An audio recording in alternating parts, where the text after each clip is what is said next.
Well, it is going to be a while until my face and torso makes a proper appearance in this discussion. So for now, we're going with this Tim Allen approach, or his neighbor, where you can barely make out the top half of my face, and there's some mystery and intrigue as to who I am and what I look like. So maybe it would be better to picture a very attractive man from this point down, and by the time the reveal shows up, that won't be nearly as exciting, but until that point, it should be really fun. And we also have a lot of PS3 games to go over because this is my favorite PlayStation platform. So much to talk about, and so that means this is definitely going to be another overly long, verbose discussion, which apparently some of you do enjoy. So I'm not going to, hold that against you. I'm just going to take advantage. So let me tell you something, Tim. We will begin with our first game over here in alphabetical order, and that would be 3D Dot Game Heroes. So by nature of it being a number, it is number one on this list. And, starting off with something that actually is worth discussing because 3D Dot Game Heroes is one of those PlayStation 3 games where it's part of the big three, as it were. That being Puppeteer, 3D Dot Game Heroes, Folklore. These are the sort of nowadays PS3 hidden gems, so to speak. I don't really think they're hidden at that point when so many people like to discuss that. But really, it's something where those games are only on PlayStation 3. They're really fun, unique, and quirky. And so same with this from publisher Atlas. And, well, actually, it was Atlas in North America, From in Japan, and somebody else in Europe. But yeah, this is like a Zelda-inspired, voxel-based, crazy-looking dungeon crawler. It's a wonderful game, and it is one of those very unique circumstances where, if you do want to play it natively on console, this is your only option, because the vast majority of these games do have a lot of modern remakes or ports, remasters, just or other consoles, obviously. So this is usually one of those games that does stick out, and that's why it does hold its value quite well. Now, another game that is a recent pickup for me, and very unusual, certainly not nearly as uncommon as, well, it's not in the same level of uncommonness as 3D Dot Game Heroes, so this is more of a demo disc compilation thing. It's called 3D, This is the Next Level. Well, it says that on the front, but on the spine it will say 3D logo and demo disc. So, and I like how they phrase it like that. Like, I guess that's what this is. Because realistically, the only demo on here is MotorStorm 3D Rift, which is like a small bite-sized 3D compatible version of Pacific Rift, which the full game did not have 3D. Apocalypse did. But this is one of the few ways where if you want these games on disc for Pain, Wipeout HD, and Super Stardust HD, which all have 3D functionality. So this is the around that era where Sony's pushing stereoscopic 3D for their games. Then this is your only option basically, and so these are very uncommon. They hold their value quite well, and that's why I wanted to grab this bad boy for 3 excellent PSN games that I love dearly and want to make sure I have them on disc. Oh man, now how can we not talk about 50 Cent Blood on the Sand?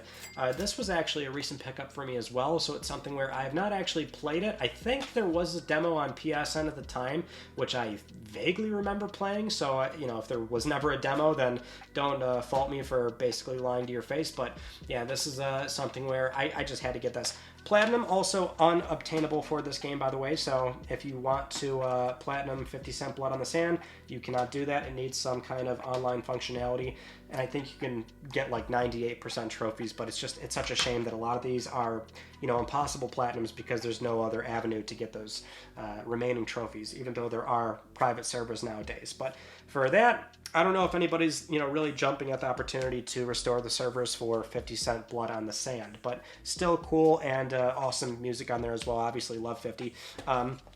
Afro Samurai. This is another actually semi-recent pickup, so something where have not had the chance to play this one, but I think this was another situation where there was a demo on PSN. Really loved the vibe. The gameplay was pretty solid from what I remember, so at some point I will jump into this as well. Next we have, I gotta lean over and see what I'm even doing here. Aliens versus Predator. So this is something where, and this is going to happen for a lot of games in here, right? So one thing with me in PlayStation 3 is that this was a time in my life where I could finally buy games and not have to sell them to buy more games. It was basically right on the cusp. So basically the last platform where I was selling things and selling games was basically Xbox 360, honestly. 360, PSP, DS, a little bit of Wii. Those were the final platforms for me where I was getting rid of stuff to buy new stuff. Every, unemployed child had to go through that harsh reality of life. But this console, I kept everything. So a lot of this stuff I have played, but now it's mixed in with what I started doing with this YouTube career of mine, which is a very popular series of videos, which was buying random lots on eBay. Haven't done those in a while, but everyone, often asks, what do you do with all those games? I kept pretty much all of them because if it was something I didn't have, it would go into my library. And if it was something that was, maybe incomplete in terms of a broken case, box art, or, missing usually they always came with discs, but if it was greatest hits or whatever, like I would always mix and match all those things in Frankenstein complete copies. So a lot of games that are in here are a byproduct of that, but that was also during a time where I became a lot more busy. So the stuff I did not play is probably from the random lots, and so that's basically what's going on with this game. I have not played it. I would assume it's from a random lot. If it's in there and I haven't played it, that's probably what happened. So, and that's probably a good way that we'll work through a lot of these games, because here's another one, Angry Birds. Star Wars, I like Angry Birds. I had it on my iPhone in the early, 09, 2010, somewhere around there. Had it for my iPad as well. But I'm not a big fan to where I want it on console. I also don't really care for Star Wars. I'm sorry about that. I really apologize. I know that does hurt some people for me to say that, but just don't really care. So it's in the collection, and that's kind of what's going on there. But that'll at least be a good way for us to work through these in a timely manner, which will also knock out a bunch of them here. Let's see how many we got going on. So we have Assassin's Creed, the first game, jumping to 3. I don't have 2. And then Black Flag, and then Revelations. These are all something where, I've said before, I don't really care for the Assassin's Creed franchise. And I think nowadays, if I tried it again, I'd probably like them. I don't know what it was at the time. It's not even so much a, flag at Ubisoft or whatever. The franchise is obviously popular and people enjoy them. And I can enjoy most games, quite honestly. But when I played the first game, I just did not vibe with it and put it down, never cared for the franchise after that point, which, that is arguably one of the weakest entries.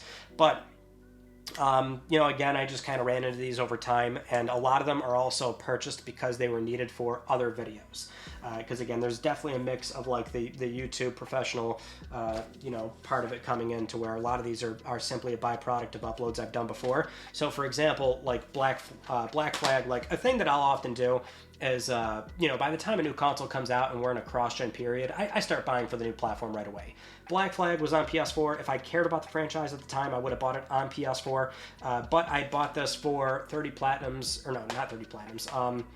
PS3 Online in 2023. I booted up this game. So that's the story of what went on with that game in particular. I'm trying to make sure these are all lined up so I can put them right back on the shelf in proper order. This one, we have Atelier Tutori. This is from, and it's sealed by the way too, this came from that Double Jump random lot that I did from them, and so I actually have no experience with this franchise, just kind of showed up, but it's a brand new sealed PS3 game, so yeah, that's obviously in the library. Don't have much to say about that. Batman Arkham Asylum, somewhat ashamed to say that at the time I wasn't playing these games. Terrell had bought this for me in the one upload where I gave him $100 and I said buy me video games, and I thought that was a funny idea, but he had gotten me Arkham Asylum because he's like, well, you got to be playing this game, which was a good point because it's excellent. So that's how I have this one. Barbie and her sister's puppy rescue. Well, we know why I have this. It's a nice, very clean, minty copy, as you can see. Look at her shine. Nice, clean, beautiful manual. You love to see it.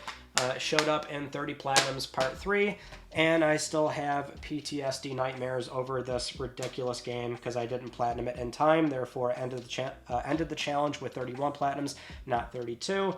And I was running low on sleep at the time, and oh gosh, that was a whole thing. But you know what? You got to keep it in the collection, right? So you never know. I wonder if this is out of order. I do try and keep them alphabetical, but some might be a little bit misplaced. We have another Batman game here. This would be Arkham Origins, so of course have this one as well. I think that might have shown up from a random lot too. I don't think I actually bought that myself at the time. We have some Battlefield games here. Battlefield 3, Battlefield Bad Company 2. We have Hardline here, so I dabble with the Battlefield franchise. I'm not like crazy in love with it. I think out of these three, I liked Battlefield Bad Company 2 the most, which I think is probably the case for a lot of other people. So that's what's going on with Battlefield. Again, trying to keep those in order. Oh, we got a good one here. Best of PlayStation Network Volume 1, which that's it. Sound Shapes, Tokyo Jungle, Fat Princess, and this, what was this called again? Vikings Attack, right? Yeah. It's just something where for having these games on disc, that's why this has it's held some decent value. At the time, it like shot up when Sony announced the PlayStation Store closure. Now it's come back down, I think. But, you know, if you want these games on disc, and they're base games, by the way, I don't think any of the DLCs attached for all these games, which Fat Princess had some. Sound Shapes had a bunch of, like, separate little packs for that, like, additional side mode or whatever, which has a bunch of separate silver trophies, which if you're a trophy hunter, then you're messing around with Sound Shapes for those 3 separate tiles on your trophy collection with all those separate DLC packs with silvers. So that's what I got going on there. But next up, Beyond Two Souls. I really enjoyed this at the time. It is something where, out of the Quantic Dream games, the sort of trifecta there of the deal that Sony had with Quantic at the time to do Heavy Rain, Beyond Two Souls, and then eventually Detroit Become Human.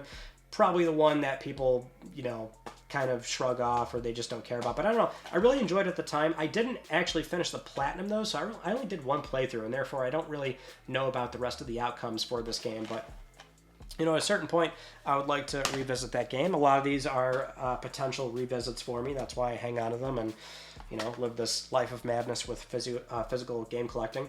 Bionic Commando. I don't think I have a lot of time on this game, but and I remember this did not review all that well, considering this was kind of a big deal that Bionic Commando was coming back from Capcom getting this big sort of bigger budget release. I remember playing more of, Rearmed on PSN versus this when it came out. Here's some franchises that one franchise we can knock out right away. So Bioshock 2, and Bioshock Infinite. Now, first off, this is I think this is the case for a lot of people. One of my favorite games from this generation. I still think it holds up incredibly well. I would actually love to see a remake of this game. Really give it a massive, $250 million budget. I want them to go all out and remake this and see what this game looks like on today's platforms. But I love that by the time this came to PlayStation 3, after that year delay of being on 360, that PS3 got this beautiful slipcover, which I still have. And so, again, like I said, a lot of these are my original copies. You'll actually tell that the nice ones are from me, and then the ones that look a little beat up are probably from a random lot or something. But love the slipcover. Bioshock 2, didn't hate it, really enjoyed it, but something where, at the time, 7th gen, a lot of publishers were putting multiplayer into games that conceivably they didn't need multiplayer, and that was kind of a big complaint at the time. But I'll tell you, trophy hunting this gave me Stockholm Syndrome, really enjoyed the multiplayer for this game. Came out a lot better than I think people remember. And Infinite, the same thing where I loved Infinite a lot. I think it's fantastic. It gives me sort of weird late night Toonami vibes with, I guess, where the story was going, if that even makes some kind of sense to somebody out there. Just the relationship between Booker and Elizabeth and kind of where that was going for the end of the game and things like that. But, the sort of issue with Infinite at the time was how long it took to come out, the press materials, and how it was very different from the final game. Honestly, it's intriguing, I'll admit, but it's something where it just didn't bother me. I think this game still plays great. It's, again, really intriguing story and something where I will always vouch for that game. Blazing Angels is up next. Ooh, Squadrons of World War II. So yeah, bought this for this was the launch game re-review with Terrell. So me and Terrell were going through every PlayStation 3 launch title, and it was so funny when I showed him this game.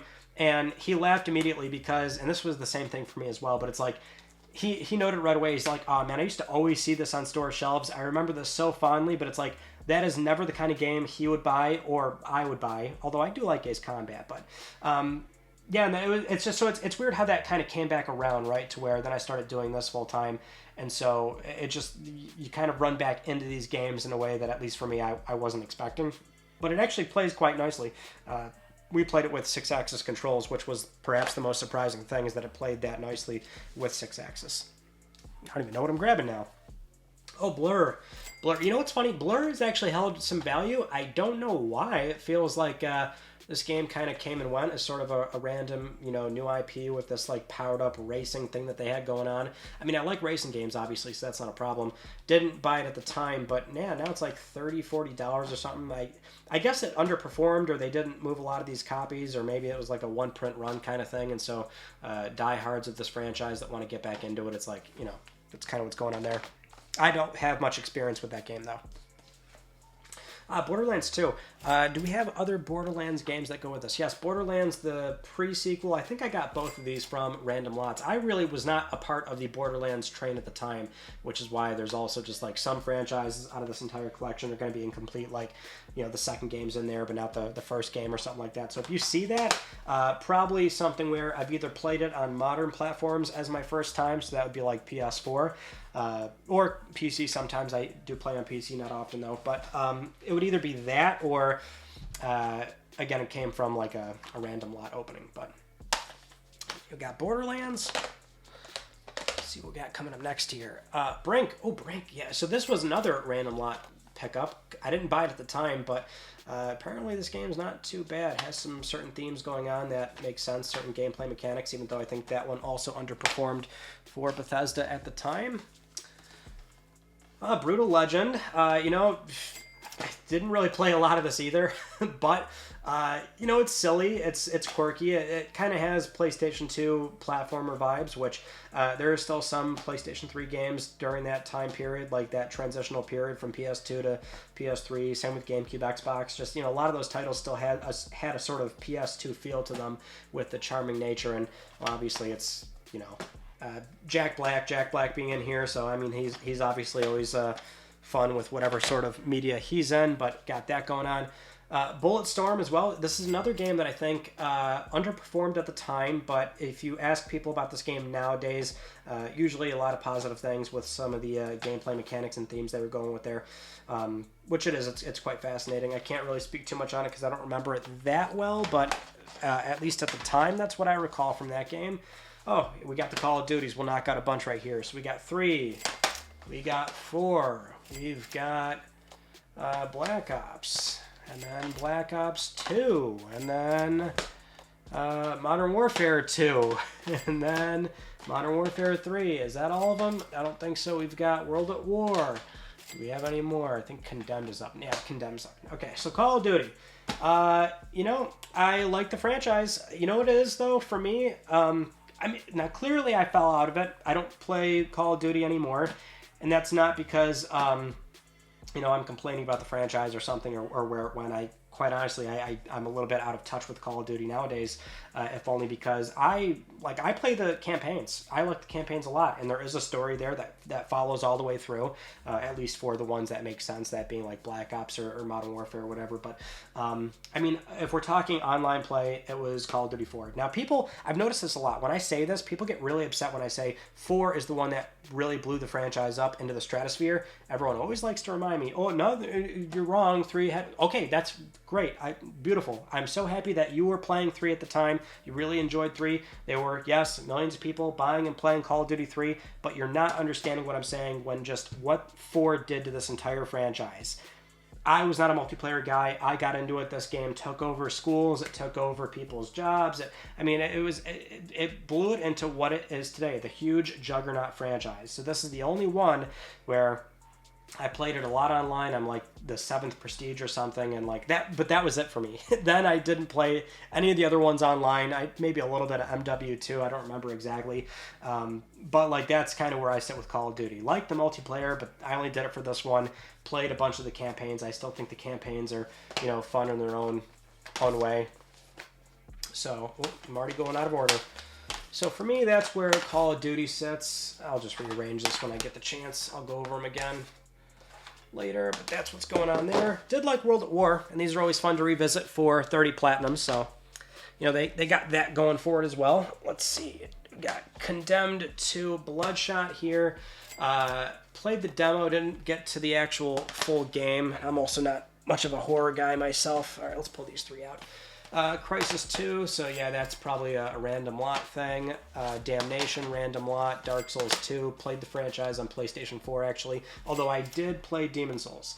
And then we've got the Darkness 2 as well. Don't have the Darkness 1, which I think I would like to get to at some point. All right, I'm going to move these rows around. Give me a second here, or it's going to be like 1 second for you. See, it's going to bother me if I don't make sure these are all in order right now. 3, Modern Warfare... Yeah, this is my problem. I feel like even though it was alphabetical, it makes more sense to me to have all the Modern Warfares in a row, and then all the Black Ops in a row, and I don't know, I guess you could stick World War next to 3. I don't know, that's probably how I should keep it nowadays. I don't know, now I'm starting to second guess myself. No, I'll leave it like that. So technically this row would be next. So let's pull this guy over and around. All right, now we got all that set up. We'll begin with Dead Island, which didn't really play a whole lot of this, if I'm being honest. I think I actually had bought this particular copy for, might have been a PS3 online video. I can't remember exactly. Some of those games I just had to like get because I didn't have them on hand. But we have Dead Space and then Dead Space 2, not 3, never got to 3, but Dead Space, a classic horror game at this point. Sounds a little weird to call it classic, although it feels like that given it has a remake on PlayStation 5 and Series X that looks absolutely gorgeous. But yeah, this game is incredible. The sort of ambiance of exploring the Ishimura is just something that I think everybody has to go through at least once. And I'm not even a horror guy, but it's just so good. And then Dead Space... Oh, no, wait. I have 3, not 2. Oh, that's weird. Yeah, I skipped 2, it was, because 3 is the one with co-op. And co-op I did with my friend Brandon. Brandon's been in videos before, but that was like, God, 7 years ago or something like that. We used to do like Let's Plays on the channel, and I would play with Brandon, and it was really fun. Did we film it? I don't even remember now, but we played this on co-op, which I thought was actually really fun. It was really cool how there were certain environments you would go through, and his screen was seeing something different from mine, and we were going through like this weird psychological, like gaslighting each other thing, but did not have a problem with 3, even though I think this is kind of where the franchise was going into a, weird territory where everyone's like, oh my God, why are you messing up this game? Def Jam, Rap Star, not the Def Jam we wanted, or needed for that matter, but I do have it here. Defiance, not a whole lot of experience with this one, but I do have a lot of experience with Demon Souls. So the first Souls game on PlayStation 3, From was always doing, difficult sort of games that were, I guess, going against the grain of the industry, if that makes sense, going back to some of their earliest roots with Kingsfield. But, their first sort of proper Souls game, Shuhei Yoshida famously said at the time that he was playing this game and he hated it and he didn't like it. But, of course, it's so hard as like a talent sort of managing person and funding studios, checking studios out and things like that, and being that sort of person to oversee all those various games. It's hard to like get a feel for like where the game was eventually going to end up. Like he may have personally not liked it, but to have that sort of foresight and know where Souls is today. It's pretty cool, though, that it does have roots on PlayStation 3 with Demon Souls proper, only on PlayStation. What a crazy thing. And, of course, having the remake on PlayStation 5 as well. Destiny, it's like, why would I have this on PlayStation 3? I bought it on PS4 day one at the time. This copy is a byproduct of PS3 Online, so we ended up checking out this game. I don't remember what year I started doing that, probably 2021 is when I started checking in on Destiny on PS3. Dirt 3 also showed up in the 2023 one because I wanted to do a little silly thing where I was going to gamble with the idea of checking out the online pass for the game, seeing if it was still working, because only VIP editions of the game had allegedly working codes, which is the only way to have the online pass, because the online pass was never turned off on PlayStation 3, but on Xbox 360 the online pass was turned off, so you can buy base copies of Dirt 3 on Xbox and still play online, but not PlayStation 3. So that's what happened with this particular game. Though, obviously, and I never acknowledge it because, like, I think most of you have picked up on how I try to be a little bit old-fashioned with, you know, having consoles and physical games and all that stuff. Like, I'm well aware that you could probably easily pull the file for the, if you like get a console with HEN or custom firmware or whatever, you can obviously do many things that would be against what I maybe am saying in certain discussion topics relating to PlayStation.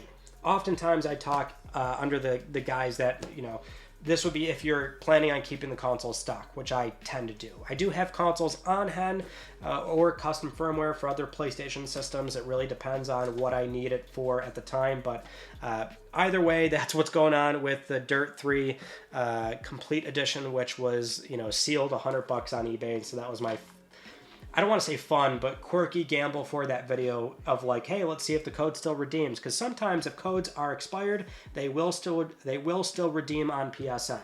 It's happened before. I can verify that, but this one was still a little bit too old. So PSN will tell you what the content is, but you can't actually redeem it, which is, well, that happened for that that video. So that was kind of a gamble on my part. Yeah, probably from a random lot. I would not play this or want to own it. Same thing for this, you know, although I'll tell you, I really wanted it at the time, which was DJ Hero. I thought this was a super cool idea for Activision to, you know, sort of explore doing more music peripherals. It's like, you know, because the thing is, like, and a lot of you know, like, I'm into hip-hop. I mostly listen to, you know, early 90s or thousands hip-hop.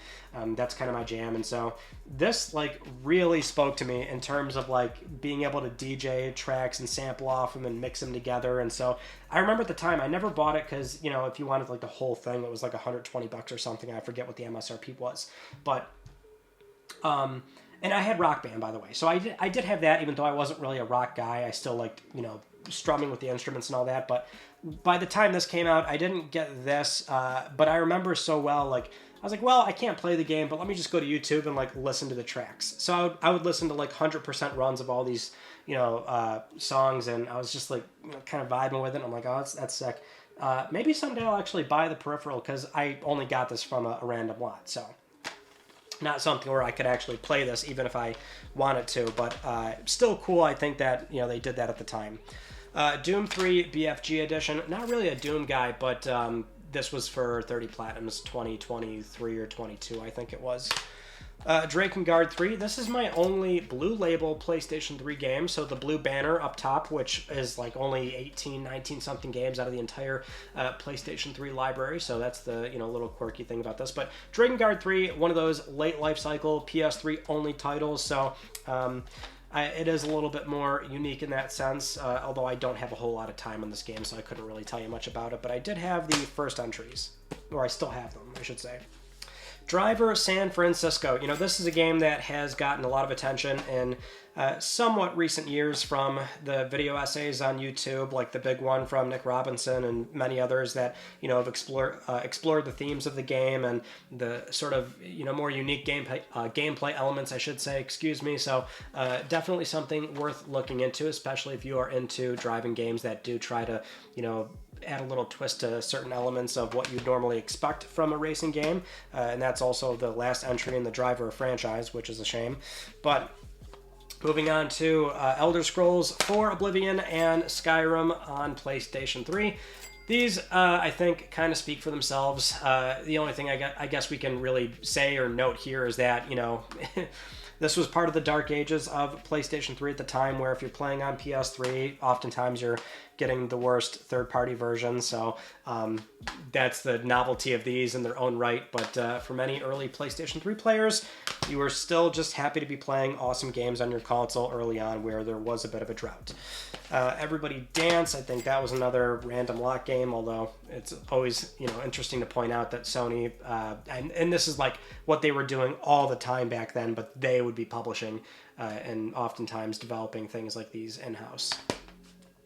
Oh, we're on to a PlayStation 3 favorite of mine, The Eye of Judgment. God, do I love this insane idea. And this was still, like, right on the cusp of, like, when accessory games were still relevant. So, you know, Sony, of course, doing the iToy on PlayStation 2. The next-gen version of that is PlayStation Eye, and this was one of the early games where Sony was demoing off what you could do with PlayStation Eye, facing like a play mat and being able to play an original card game where the monsters come up on screen. Now, look, you all know I am a Yu-Gi-Oh kid. I love Yu-Gi-Oh! I still play it to this day. I've actually been getting more into Yu-Gi-Oh! Nowadays. But the point is, this is certainly the kind of game where people looked at it, went, that's super cool. I wish we got that for Yu-Gi-Oh! So there was like very little interest in doing like learning a new card game and playing a card game from Sony that was exclusive to PlayStation 3, which wasn't doing well in 2007, which is, you know, when this came out.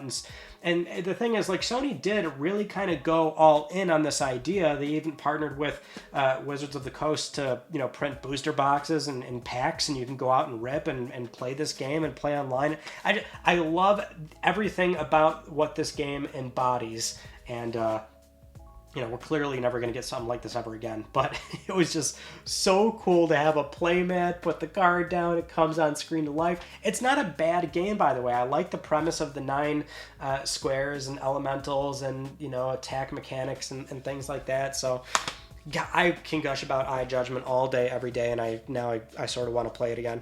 But speaking of iToy games, so we have a lot here. PlayStation Eye games, I should say. iCreate, this is a print where it was in, I think, around Europe and Southeast Asia or something. So basically, there's no, like, physical print of this in North America, but if you want, like, to make sure that I don't want to say game here. It's not a game. It's basically like a glorified photo booth app for PlayStation, where you can, you know, take photos and record, you know, goofy videos and things like that. Very early thousands vibes. So I wanted that on disc, and they're pretty cheap and easy to come by. And then you've got iPet, PlayStation 3, iPet and Friends. So very much, you know, something London Studio was doing at this time. They have 3D support, and you can, you know, use your Move and your iCamera to play around with this little virtual pet that is kind of creepy looking, if we're being honest. That was another very fascinating thing at the time. Fairy Fencer F, no experience with this franchise. Really not a lot of experience with the NIS games during the PS3 cycle, so a lot of these I just don't really have much to say, or I don't have a whole lot of time in on those games. But moving on to our next pile, we've got still in the Fs here. I gotta move these around. Hold on, give me a second. Actually, yeah, where are the M's? Where is this stack going? Because I know it starts off, okay, yeah, right there. So we're still working through this top row here. Nice and pretty. And now we can continue with, oh boy, Far Cry 3 and Far Cry 4. You know, these are fun for what they are. Although admittedly, I'm not a big fan. Far Cry 4, same deal, where it's like I would just, if I really wanted it, I would play it on PS4. And I believe I do have a PS4 copy that I bought at the time, but needed it for 30 platinums. PS3 online, I think it was in 2022 and 23, or maybe, I don't know, I can't remember exactly. Here's a big favorite of mine, Final Fantasy X and X-2. I believe this is the first PS2 remaster we've gotten to. This was a lovely trend during this cycle, and this was certainly more advantageous for Sony at the time because they are coming away from PlayStation 2. So while PS3 did have a rocky start, this was a wonderful trend to do, and this being Square Enix, so we're not even up to the PlayStation exclusives yet, but still, we saw a lot of publishers do this, either from Sony or others, but re-releasing these absolutely magnificent, wonderful, chef's kiss PlayStation 2 games. And 10 and 10-2, I am a big fan of these games, and so when this came out, played it for hours and hours and hours, platinum on both games, even 10-2. I am a big 10-2 enjoyer. It's fantastic. So gosh, I could gush about these all day as well. And it's awesome that we had them on PlayStation 3. But now we're getting to the F's, Final Fantasy, right? So we've also got 13. We've got 10-2. Actually, that's kind of where it ends for me. I don't have Lightning Returns. Never played it, and I actually never played 10.2 or 13.2 as well, so I do have to play this. You can actually tell this is a very nice looking copy because I had actually just gotten it, and it was basically brand new. It was like sealed, but like the seal was like torn, so like you could basically peel the whole thing off. So you know, considering when I bought it from the one retro store that I went to, I mean, to them it was like, yeah, it's basically used, so we'll sell it to you that way. Point being, I haven't gotten the chance to play it, but I'm kind of fiending for a revisit to 13. I did finish 13, and it's not like I didn't. Like, I enjoyed it at the time, right? I didn't have a big problem with it. I thought it was great. The issue was I was going for the platinum, and I just like burnout hit me, and I kind of gave up towards the end, where I was trying to get that trophy for like holding every weapon or something, or making every weapon, something where you have every weapon in your inventory, grinding it out. Never got done with it. And then I also lost the data to my one PlayStation 3 from the PSN name change video. So if I ever want to go back to that game, I'm basically starting from scratch, which I do want to do at some point, but I don't know. And I feel like Square is bound to eventually get back to 13 and do some kind of modern port, which on the PlayStation side of things, you don't have a way to play that game on PlayStation 4 and 5. So, you know, that's something that I think is inevitable at some point, but I would still like to clean it up on PlayStation 3. Anyway, we're at Folklore, so this is one of the big three that we named off earlier. So there's a certain novelty to Folklore, which we revisited this for the retrospective series I did, and so Folklore is awesome. It's a really deep and intriguing story with not realizing where it goes. It's a crazy murder mystery. The gameplay is also really fascinating as well. It, you know, is a little bit problematic in that you are basically playing the game twice between both characters, Ellen and Keats. So for many, that's kind of where the excitement and the allure ends, is having to play the game twice effectively. But it's very charming in its own way, and I think it is certainly still worth playing and exploring to this day. This, no clue what this is. This is certainly from the Random Lots. Genji, Days of the Blade, launch title, Massive Crab Battle. We all know what this game is. It is a proper sequel from the PS2 entry. It is also a game that Game Republic did, which, going back to Folklore, they made that as well. So some people often don't put those two and two together, but both Game Republic. I didn't have Genji day one at the time, so I had actually finally gotten this copy when me and Terrell reviewed the PlayStation 3 launch lineup, and didn't hate it, but also something where I think I made the right decision at the time to not pick that game up day one. God of War 3. Ooh, daddy. I'm liking this game a lot. I love this game. What was so exciting about God of War 3 was just because this was still during a time where like the graphics leap from PS2 was still like a very exciting thing, right? Like seeing all these tech demos from Unreal Engine 3 and seeing what a lot of the first party studios were doing, right? There was still a certain level of excitement with seeing what games were going to look like during that generation. So for me, it was like this huge hype moment when we finally got a teaser for what God of War was going to look like on PlayStation 3. And so we got that like clip where it kind of zooms into Kratos and he runs through this like, I don't know, it's like a cliffside or something. I think the scene is basically from when he's climbing on Gaia or something like that, if I remember correctly. I'm trying to piece together that initial teaser. That's actually the teaser with like, I believe that was in engine gameplay or something, but not the one where it's just like where they tease the title card or something. But like that was like a huge hype moment. And then the E3 demo going over that environment with the One Titan and Helios, and it was just. And the thing is, I feel like this game, the hype delivered all the way through. Like the pre-release up to then playing it, where it's just boss battle after boss battle, this epic, larger in life, sort of. Cinematic feel that God of War is always known for, and damn did 3 hit every single note on a very big high note. Now we're getting to some of the PS2 games. God of War Collection, so this is also a must. It was great to have these games on PlayStation 3 again, earn some platinums. God of War Ascension, probably like one of the lesser appreciated God of War titles. This was towards the end of the PlayStation 3 life cycle, and it was the kind of game where it's like, if this didn't exist, we wouldn't really, we wouldn't, I don't want to say it wouldn't be missed, but it would be something where if we never knew about it, it's not like we would be thinking, man, we should have got another God of War on PlayStation 3, right? We wouldn't be having that conversation.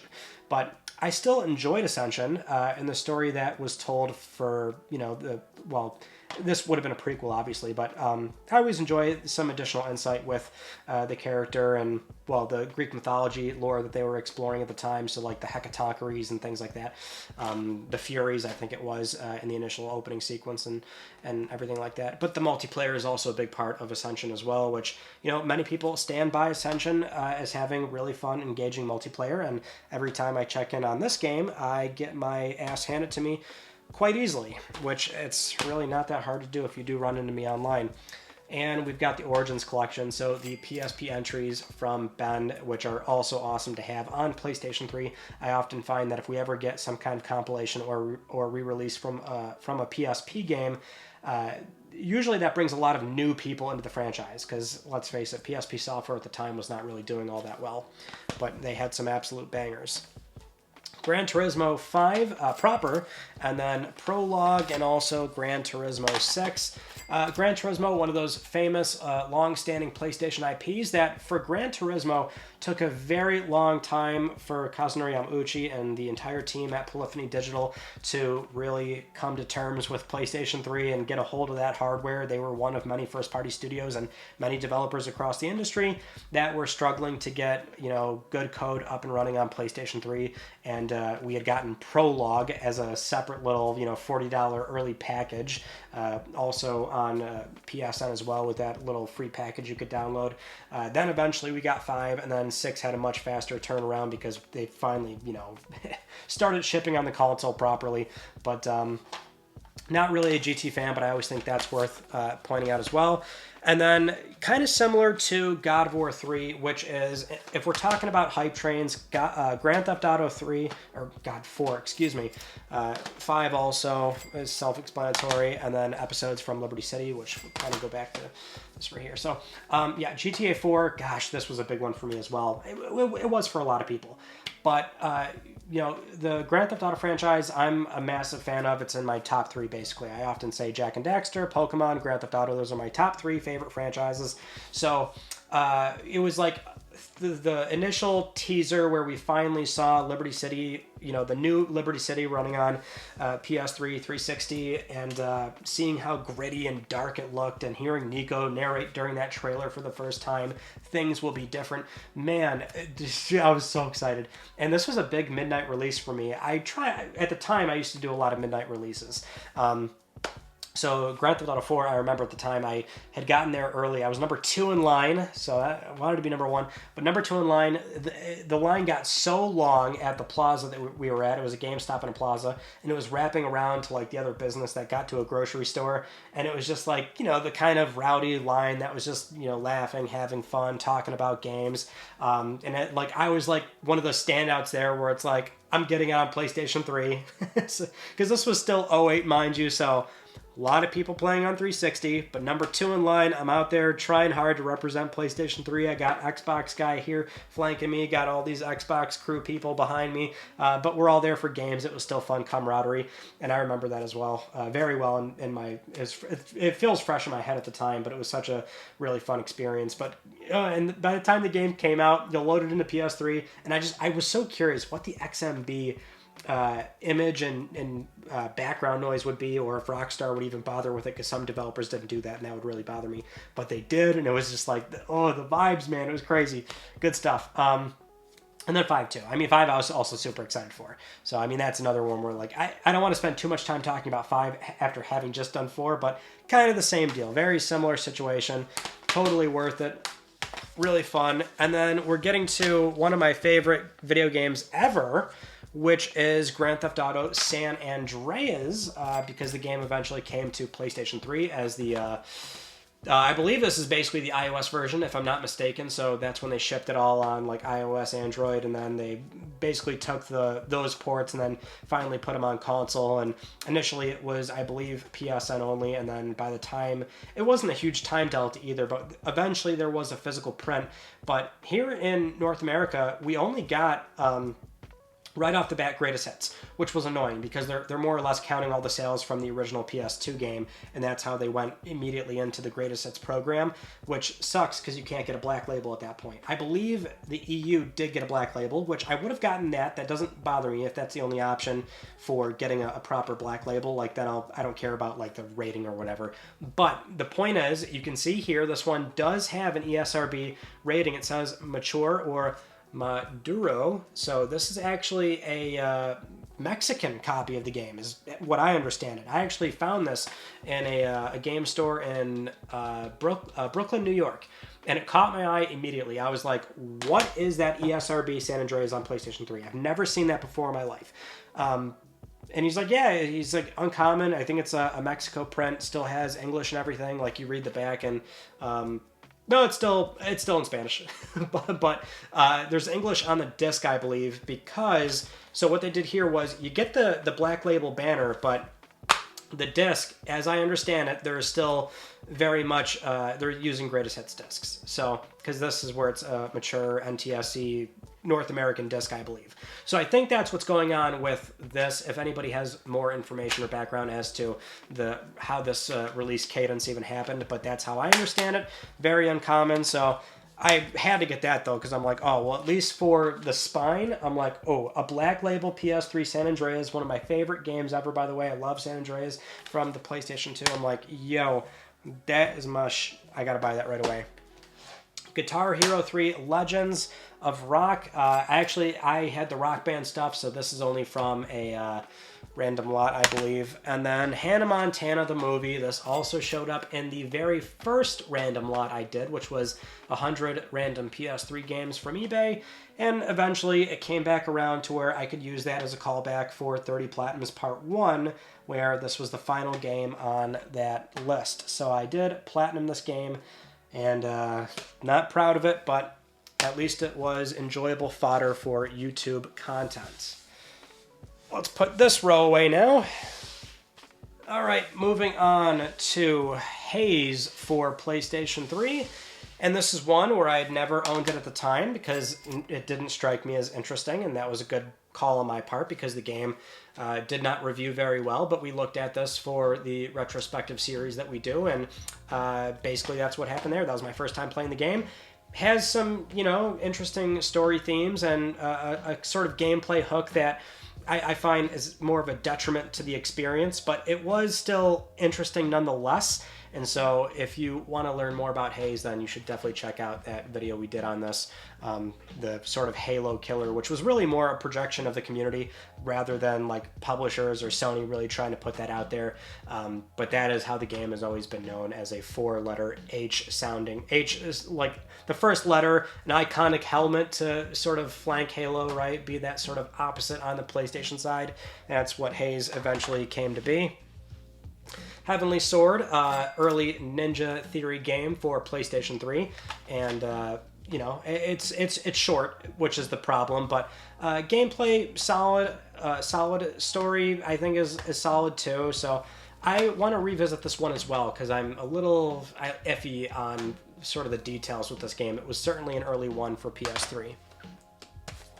Heavy Rain, I enjoyed this a lot, even though it's something where I think looking back, the plot holes are more obvious, and there's just, the writing elements don't age nearly as well, because I think at the time, 2010, for PlayStation 3 and just games in general have always had, I don't want to say not the best stories. I think there are excellent stories throughout most of gaming history, quite honestly, going back even, very far, 20, 30 years ago.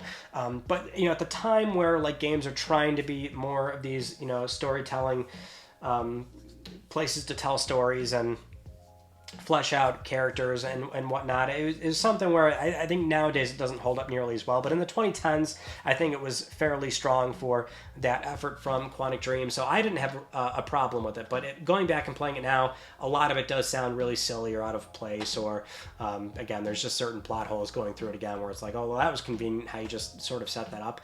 But still, one of the early sort of multiple ending games that that and like Indigo Prophecy, where that stuff really became much more popular, and then we see how it, exploded into things like Until Dawn and the Dark Pictures anthology and things like that. So this game, I think, does represent a lot for the industry nowadays, even though some people might not want to admit that.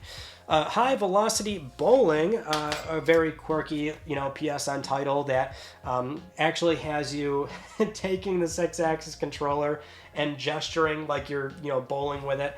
It was a PSN only title for the longest time, but it did get a print on disc eventually. And so, anytime like there's PSN stuff from the PS3 days that has a disc, I'm trying to get that stuff. So that's why I have it. But this is just such a, again, it's silly, but it doesn't play bad. It's a lot of fun. And there is that dichotomy of like, oh, we have High Velocity Bowling, but it's like, if you're looking to do motion bowling, you're probably just playing Wii Sports and having a lot more fun versus this, but it's still a good option on PlayStation 3 nonetheless. Hitman from Square Enix, Hitman Absolution, I should say. Excellent game. Not sure if there's really much more I can say on that, but this is the only one that I have on PlayStation 3. Homefront, oh my gosh, why is there... I gotta clean that residue off. I just noticed that. Look at that. There's like sticker residue on my copy of Homefront. Well, now I'm a little bit bothered by that, but because normally I try to see if they're from random lots. I do try and clean them and sort of, well, I obviously I try to complete them before I throw them onto the shelf. You got to be black label. Got to be a nice clean case. Got to have, well, don't have to have the manual. Some are missing the manual. But usually I try and make sure the game is super complete. So I don't know how this like gooey sticker residue has eluded me. See, now I don't want to set it aside because I don't want to forget it, but at the same time I want to put it back in. That way I can just throw it back on the shelf alphabetically. I have to... Well, I'll be doing this in post, so I'll remember it that way. Gosh, what a tangent. How about Hot Shots Golf Out of Bounds, which Terrell picked this up for me for the second version of the giving him money and then him buying me games from eBay kind of thing. So I was missing this for a while on PlayStation 3. He did have the game at the time, though, so we played it a lot at his house, and it is a very fun golfing game. I've always loved the Hot Shots franchise. It's super fun. And it's a shame that Clap Hands has now moved on and Sony does not contract them out anymore for that franchise. More PS2 classics here. The Shadow of the Colossus and Eco Collection, however you choose to pronounce it, but remastered in high definition. The only thing about this is that I was doing the Platinum run for Ico and didn't... Well, there's a speed run trophy, and there's one for Shadow as well, but... I think I was getting a little nervous because I was like maybe 2/3 of the way through and I wasn't making enough. I wasn't doing good on time or something like that, and so that was frustrating, and I put it down. It's still like an absolute classic. I mean, ask a lot of well-known game directors throughout this industry, and a lot of them will tell you either one of their favorite games or they're influenced by. Often Ico shows up in that conversation. That and Shadow as well, not to undermine Shadow. I mean, they're both just really transformative experiences on PlayStation 2. Great to have them on PlayStation 3. Probably a random lot thing, Hulk. I mean, it's a nice clean copy, so had to throw it in. Maybe I'll play it at some point. But Infamous, these Sucker Punch games, so good. I mean, this was that transformative period, right, where a lot of first-party studios are moving on to PlayStation 3, and a lot of those studios were moving on to more mature themes, more mature kind of titles. So really, we saw the big three from, PlayStation Worldwide Studios, or Sony Worldwide Studios at the time. This would be Naughty Dog, Sucker Punch, and Insomniac, them moving on to Resistance, then Uncharted, and for Sucker Punch, they moved on to Infamous. And what I love about those three studios is that I love all their games, and Sucker Punch really nailed it with this original superhero or anti-hero story, with Cole here and the conduits being able to, conduct electricity, and there's all these other, villains, and it's just, I love the sort of morality choices they pose in the game, and they did have to eventually pick a canon ending going into 2, but these are so good. I think they hold up very well, and it's a bummer that, out of the PS3 cycle, these did not get entries, or rather collections or ports on PlayStation 4. Some did, but unfortunately Infamous did not make the cut. The Jack Collection, you know what it is. These are my favorite games, some of my favorite games ever.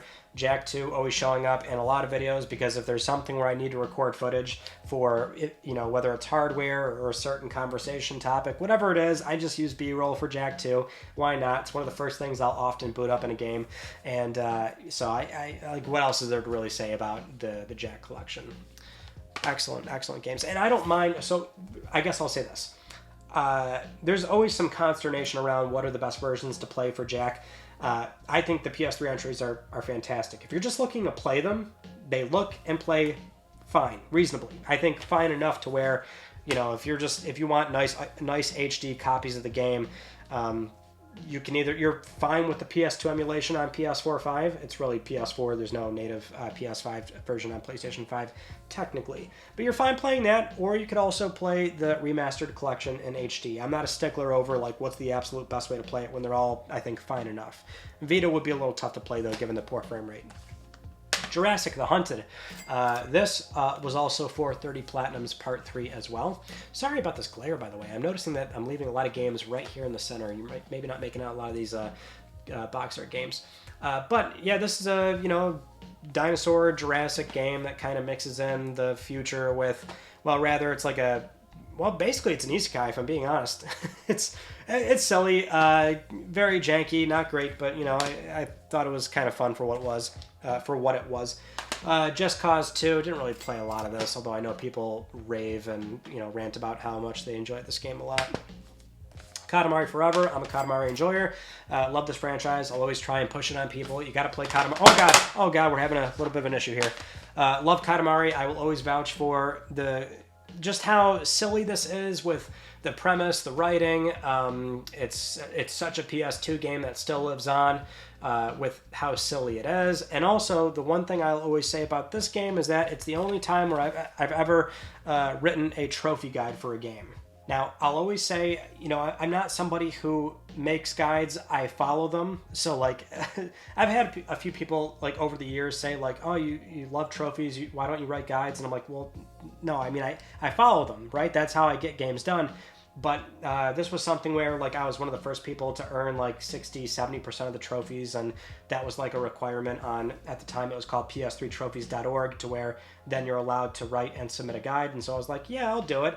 And, like, it's not a great guide. I think that there's still typos in it if it's still live on playstationtrophies.org for this game. I would assume I'm not the best resource on it anymore, but it was one of the few things where love the franchise, jumped in, played a bunch of it, and I was like, yeah, I'll write a guide and share some of my knowledge, which wasn't even, I think, you know, good knowledge at the time, but that's what I can say about Forever, which is an excellent Katamari game, probably one of the best ones you can play out of the entire franchise.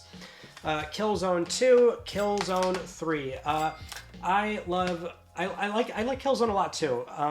Something where the franchise, I think for many, it didn't take off in a big, meaningful way, but single player, fantastic. Multiplayer, even better.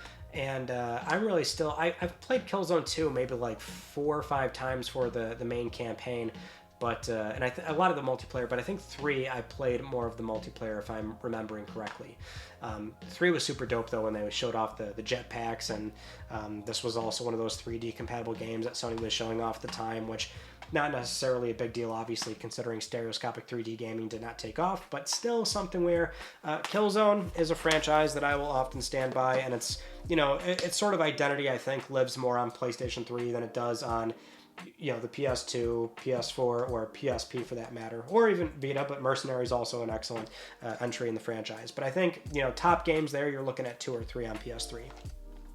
Kingdom Hearts 1.5 Remix, getting into more, you know, PS2 games that got remasters on PlayStation 3. Great for Square to do that at the time, and it was early on, so this was really one of the best modern ways to play Kingdom Hearts for that particular period.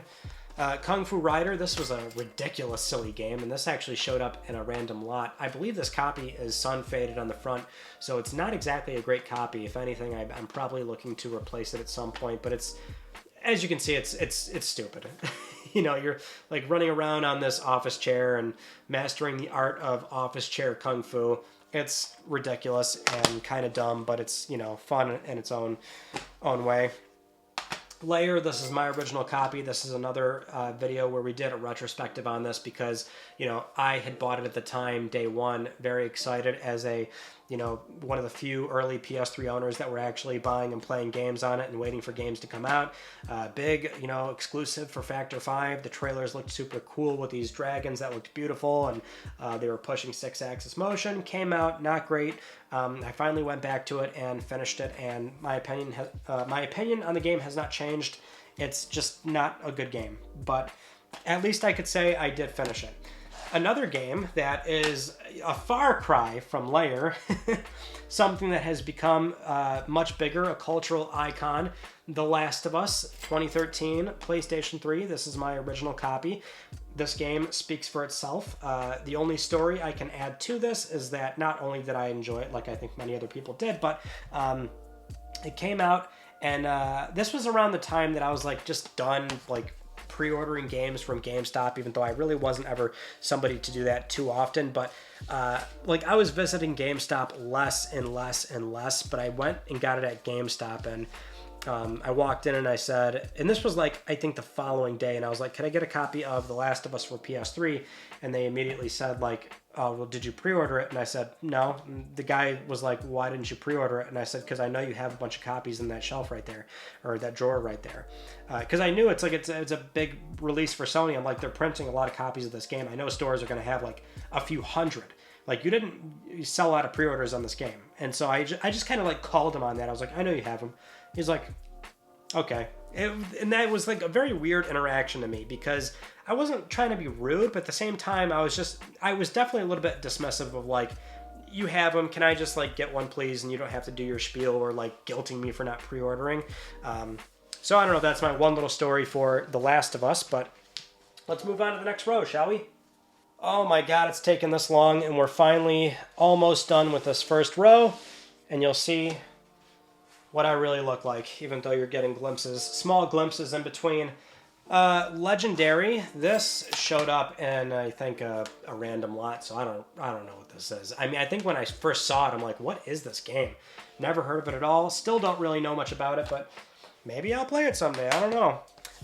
But, hey, talk about some PlayStation 3 staples right here. Little Big Planet 2, Little Big Planet karting. I do find that karting, not a bad game. It's just that, you know, when it's right next to Mod Nation Racers, and just that, like, that was sort of the game that got the bulk of that attention for being this creation, you know, sort of karting game. Although, you know, then we had LBP karting, which is a much more recognizable IP. But having said that, yeah, so 2 and 1, what's so memorable about LBP to me is that, I mean, it was just so, well, not to be on the nose here, but creative with what it was trying to do, being this on-console, user-generated content sort of thing, right? Well, the first of its kind that was really embracing it in a way where, you know, it was so conducive to the experience of really publishing anything and having people play it, other people play it, and even if it's not great, like, people still just like to jump into random levels and explore and see what people are doing, but then also being impressed by the levels that are, like, really sort of dressed up in an amazing way because Media Molecule gave such impressive tools, and it's so quirky or I rather cute, I should say. Let me not to overuse the word quirky, but it's very cute, right? With the burlap sack little guy running around there, and having all these recognizable materials of curated cardboard or sponge, and it just God, there's just so much more I could say about LVP. But the other thing I'll mention is that, you know, this was a time where, and this is like anecdotal, but obviously it did well enough to where I assume this was the experience for many. You know, Call of Duty was still very big. Like, all of my friends that were like, I guess, more casual customers, right? They would buy maybe 1 or 2 games a year, that being your Call of Duty and your Madden. They were playing this game. They bought and played this game. They were playing it with me. We were running through those bomb survival levels and, you know, going through the co-op too, right? Because you can play all the entire story mode with up to 4 people. And so it was just kind of this weird anomaly where, like, at the time I remember so well, like, wow, like, this game's, you know, generating so much buzz that it's getting people are buying the game that I think they would not be into that kind of game. And then 2 was just, like, super exciting with that trailer that showed off how many more creation tools there were and things like that. It was just, that's a fond memory for me, and it feels very much like a PlayStation 3 thing for that time. Lollipop Chainsaw. Don't actually have a lot of time on this because so what happened with me in this game is that this was one of the only times in my life where I got lucky, like finding something valuable in the field. And what I mean is, you've all seen how I buy games. I don't care. I'll just buy them on eBay. I'll probably pay more than most other people because that's a very expensive way to do it. But I have a lot of respect for people that, go game hunting. The retro hardcore collectors that they're not going to pay market price. They enjoy being on the hunt. They'll go to a Goodwill every single day. They'll go to yard sales all the time just looking for finds. And I'm not saying they're looking to resell or anything. I'm not suggesting, or pointing fingers at kind of what's more common nowadays. But I always had a lot of respect for people that are willing to do that kind of stuff. Me, I just don't have the time. I'm not waking up early to hit up garage sales and things like that. I just buy whatever I'm looking for if I, feel like I have the cash to do it at the time or whatever. So what I'm getting at here is that this is the only time where I pulled off something like that, which is I was collecting used PS3s for our one video where we did the exploring used PS3s, basically, which is more or less the version of the video where I was exploring PS1 and PS2 memory cards. It's how do you do that for PS3? Well, they have to be straight up secondhand consoles that I hope people are not resetting, which is shocking that so many people are selling consoles without resetting them. But the point is, many of them came with games. This came with one of them. And so the lot was at $120, the console, a few games, and this was tucked in there. And I was like, wow, that's actually a good find. And I didn't know until I until I had the console. So I was going through the games, and because it was such a quick in a parking lot sort of thing, here's the money, here's the stuff right after you sort of visibly see that everything's there. And I was like, oh, Lollipop Chainsaw, that's cool, because I know the game's a little bit valuable. Having said that, after that very long story, didn't play it, haven't played it, rather, only played it a little bit in that video. Anyway, Lost Planet, Extreme Condition, and then Lost Planet 2. What I can say about these, don't have a lot of time in on them, but Lost Planet 1 was one of those things where, at the time PS3 was missing out on a lot of third-party games because Microsoft simply shipped the 360 a year early, so they were getting third-party exclusives just by sheer virtue of, either it could be some kind of exclusivity arrangement, which was very much the case for a lot of games, but sometimes there would be examples of games just coming out because they just only shipped on Xbox 360 at the time. Either way, the point is Lost Planet is one of those games where it's it was only on 360 at the time, and between that and many other games, BioShock being one of them, or Mass Effect 1 being another one, it's there was always these discussions going around of will we ever get Lost Planet? Well, we eventually did, and then subsequent sequels as well. Marvel Ultimate Alliance, launch title on PlayStation 3. Never had it at the time, but got it for the PS3 launch review video. Mass Effect 2. So this was how I got into the franchise. I was very much a PlayStation 3 owner at the time. That and again, his backstory, I think I already explained this, but I sold my 360 and my games to buy a PS3, which at the time was actually not a good decision because 360 was in a much stronger position. Although I guess I was playing the long game. I was hodling on PlayStation basically by buying PS3 early and waiting for it to get good. But the point is, because I had offloaded my 360, I never played the first Mass Effect, so I was kind of in that position of 2 is where I'll start. I'll enjoy the little intro story or whatever they gave you to experience the first game in a few minutes, and then play 2, and I had a great time with 2. I think 2 is fantastic. But on the flip side, with 3, I got maybe 5-6 hours in. Not long at all, because I remember I didn't buy it day one, but I had an ex buy it for me. I was like, can you get that for me? And she did. And but I don't know, by the time I finally started playing it, I don't know, I just put it down. It wasn't hooking me the same way 2 was. Max Payne 3, excellent Max Payne game for PlayStation 3. I had a good time with it. I'm not sure if there's really much else I have to say. I'm not a massive Max Payne person. Same with Medal of Honor. I'm not really a big Medal of Honor person. I think I also have this for either a random lot or maybe we did check in on it for 30. I keep saying 30 platinums for PS3 Online, but I don't think I did. I can't remember exactly. Medieval Moves. This is something where it's like it's so cheap, and I'm trying to also like as a secondary, like not really. I'm not like super motivated to do this, but like if I can, like eventually it'd be cool to like have all the games that Sony's ever published. So like this is one. I would not normally want to play this, but Sony published, dirt cheap. Metal Gear Rising, which is sealed. There are still like new copies of this floating around, so that's why I had picked up this because it was in a recent pickup video. Metal Gear Solid 4, Guns of the Patriots. At the time of filming, this is still something where we don't know for certain if it's confirmed for the Volume 2 collection for Metal Gear, which would be a very big deal because that would mean the franchise, or excuse me, this particular entry would finally be leaving PlayStation 3. The history surrounding this game is always that it was, Kojima being on record saying, you want to play this game, you gotta buy a PlayStation 3. Big 2008 PlayStation 3 exclusive. 2008, the year of the PS3, was a lot of what the press was putting out there at the time. And so MGS4, Guns of the Patriots, reviewed very well. Some actually now, I think, looking back, don't consider it a very good game, or it's not their favorite.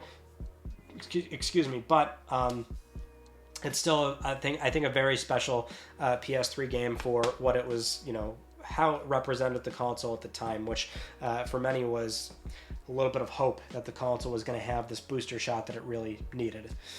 Michael Jackson, The Experience. I wish I could tell you I had something to say about this game, but the only thing I can really say here is, or what I could do is bitch about how certain games had actual like separate box art prints. This is on the box art, not a sticker. Only at Walmart, exclusive bonus track, Another Part of Me. Actually in the box art. Absolute madness that some games were doing that at the time.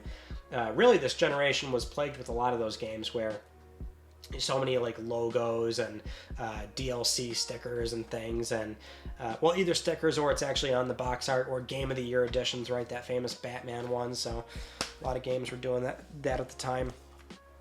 Mirror's Edge, got the platinum in, I don't think it was when the game came out, maybe a little bit after. Very tough platinum, but a very different kind of game as well.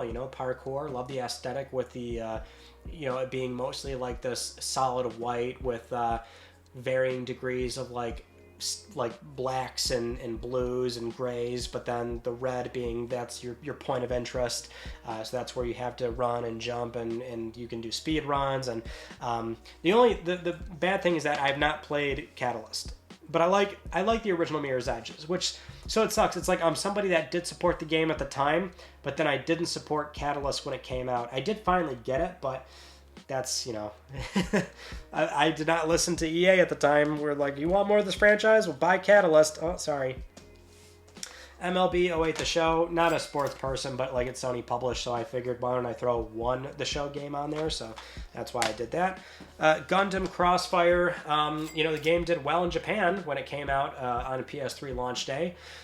In the West, not so much, because, not to say Gundam's not big here, but it's just a very bad game.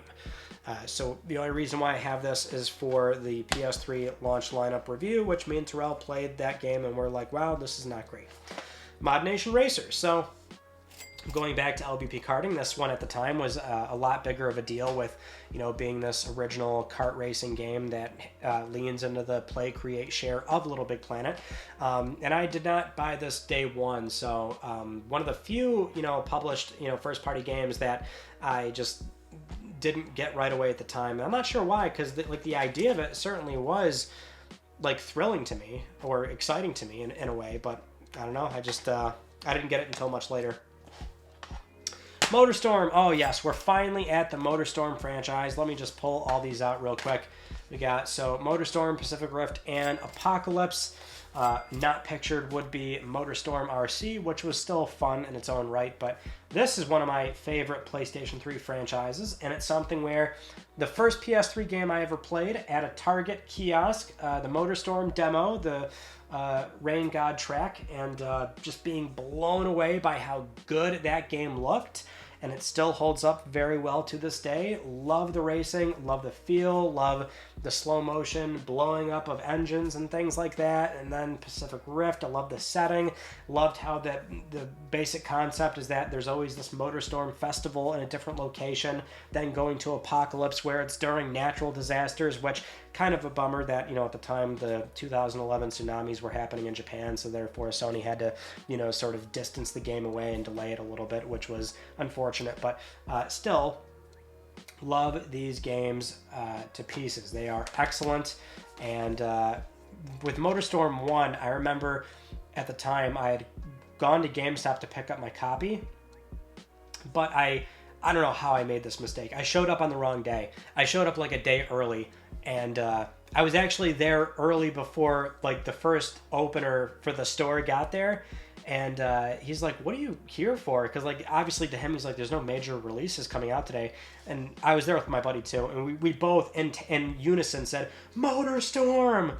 And he went, he didn't even like say anything, I think. He just, opened the store and that was like, he got there like 5 minutes early, so the store wasn't open proper. But then we just waited out there in the cold. I think it came out in March in North America, so it's still kind of cold around here in Western New York. And then we finally go in, and then I would tell him I'm here to get MotorStorm, and he goes, and then he checks the computer or something, he's like, oh, tomorrow. I'm like, so I'm looking like an idiot for nothing, which, whatever. But it was still really fun and exciting at the time. So we got those two done, but we also have another row finished. Let's put it away.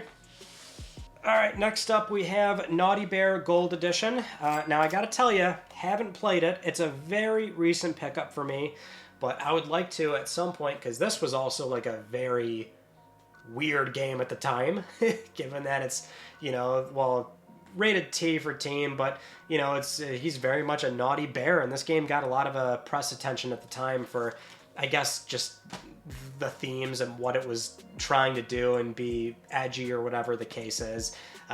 Again, I haven't played it, but I do remember quite well. It got a lot of press when it came out and reviewed terribly. Did not do very well. So at some point I'll play that. Now, not a sports game kind of guy. Same with like what I mentioned with MLB, like I have it there because it's Sony published.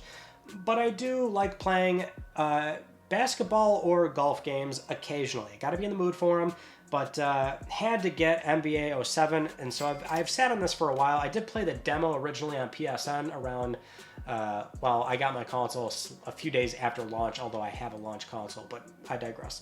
I downloaded the demo, played a lot of the demo, never got the full game until years later. But it's really fun. This is the Sony NBA, by the way, so this would have been by, 999 Sports was already retired at that point, so this was still San Diego. San Diego studio, but at the time 989 Sports did the PSP entry, then they ditched the branding, moved over to just proper San Diego studio, and they did a few NBA games up until 2010, so this is the Sony one where they do a different viewpoint. But what's also really amazing and awesome about this particular print is you got our boy Kobe on there. Rest in peace to one of the greats. So I think I'll always like hold on to this and keep it on the shelf, and that entry is great, which we also have NBA 08 as well. And then Need for Speed Carbon. Now, great time to mention this. This is what bothers me about some of the early PlayStation 3 launch titles. It was only a few games, but I didn't play Carbon at the time. I had gotten this copy for the PS3 review lineup thing. But a handful of PS3 games, only a few, early on, for the box art. The banner on the side, it's like a dark gray. I don't know if that was like a printing error at the time, but when you look at that and compare it to pretty much any other PlayStation 3 Meta font banner, it was this and Madden and one or two other games, but it's like a weird printing error from the factory with just these games where it's like a very dark silver finish or sort of a silver printing layer over the entire banner versus pretty much every other subsequent release with what we all know is this version of it. So, not saying much about Need for Speed right now, but what I will say is Carbon was one of those games, and it always bothered me because I think every single copy of Carbon and other games that had this problem, they are all like that. So, I don't know. Just thought I'd mention that. But as far as Need for Speed goes, I do like, Need for Speed games. So, Most Wanted, we've got Undercover right here. These are the only two for PlayStation 3 I have outside of Carbon. But, I don't know, for me, it's just like I wish we had gotten a proper Underground. So, this is when they were doing, like, cops and robbers and things like that and having all the online functionality, which, it's not like I dislike, but it just really wasn't for me at the time. Ni no Kuni, Wrath of the White Witch, late life cycle PlayStation 3 game. Didn't finish this copy. Now it's like on PlayStation 4, and so it's just more widely available. And I don't know. It's not like I didn't like it. I was enjoying my time with it, but I think this was 2013. I think it was, right. So PS4 was either about to come out or already out at the time. So it's just like I think it was much easier to put down PS3 games back then. But Half-Life 2 Episode 2 Team Fortress and Introducing Portal also includes Half-Life 2 and Episode 1. PS3 did get the orange box, but EA at the time did not really want to bother with us, contracted it out, and we ended up getting not the best version of this game, unfortunately. Excuse me, not EA, Valve. Valve still did this game, but yeah, it's just like the fans of this entry don't like when I say but it is the worst version. I'm sorry, like it is compared to 360 or obviously PC, but it's still cool that we got the game at the time. So I think it's always great to. That was the encouraging thing about PS3 at the time. Even though like Valve did not have a good relationship with Sony at the time, they didn't want to put out this game. And we were getting lesser versions from a lot of third-party publishers. It was still just like cool to have those games. Like if you were a die-hard PlayStation person or you were choosing to play on PS3 at the time, you were still happy to get all those games and play what were just like worst performing versions in the frame rate department, or resolution was usually fine, but I mean Half-Life, the entire orange box package, that was one of them. Moving on to Persona 4 Arena Ultimax and Persona 4 Arena. I'm not a fighting game fan. You'll probably notice that there's a big lack of fighting games in here, although obviously Tekken 6 over here. So I dabble with fighting games on a very casual basis, but what happened with these two things is more or less I had played Persona 4 Golden on PS Vita, didn't play it on PS2, so my exposure to it, like many, was on Vita. Then I loved it. I'm like, oh my god, this franchise is amazing. How do I get more of this? Oh yes, they did more in the form of this. And so that's why I picked up these. That's basically the story with those. Plants vs. Zombies Garden Warfare, had no interest in this up until people had informed me that it actually was still pretty active online. So we got to use this as PS3 online fodder, essentially. PlayStation All-Stars Battle Royale. I liked All-Stars Battle Royale a lot, although dialing back to what I just said, not a fighting game person, and by proxy that means I'm not a huge Smash person either, so something where, like, for me it was more of a dabble kind of thing. I really enjoyed the initial rumors that Sony was going to be doing their own, mascot brawler, basically. I was just, like, during the whole rumor buildup, I was hoping that it would not be basically another brawl. Now, they still had a different sort of knockout mechanic where you build up supers, and then that's how you are able to acquire points by killing the other players instead of knocking them off the board. But I was hoping for something where it was a 3D arena. I didn't want it to be a side-scrolling fighter and like these, platformy stages. I was hoping that if Sony was going to be doing their own mascot brawler, that it would be like a completely different take on the idea to really give it its own identity. Obviously, that did not happen, and so I feel at the time a lot of it was simply not even so much direct comparisons, but rather, we wish you would have just, if you're going to be Brawl, then go all in on being Brawl, so have a proper knockout mechanic with kicking people off the board. Like, it seemed like people were like, that's fine, but why don't you just be the exact same thing, which I was not entirely on board with. But Having said that, PS All-Stars Battle Royale, still a hardcore community for this game, and it was cross-buy as well, which was super cool. Sony was doing that at the time for PlayStation Vita, so you were entitled to a PS Vita version of the game. So it still comes from a time where Sony was doing, things like that.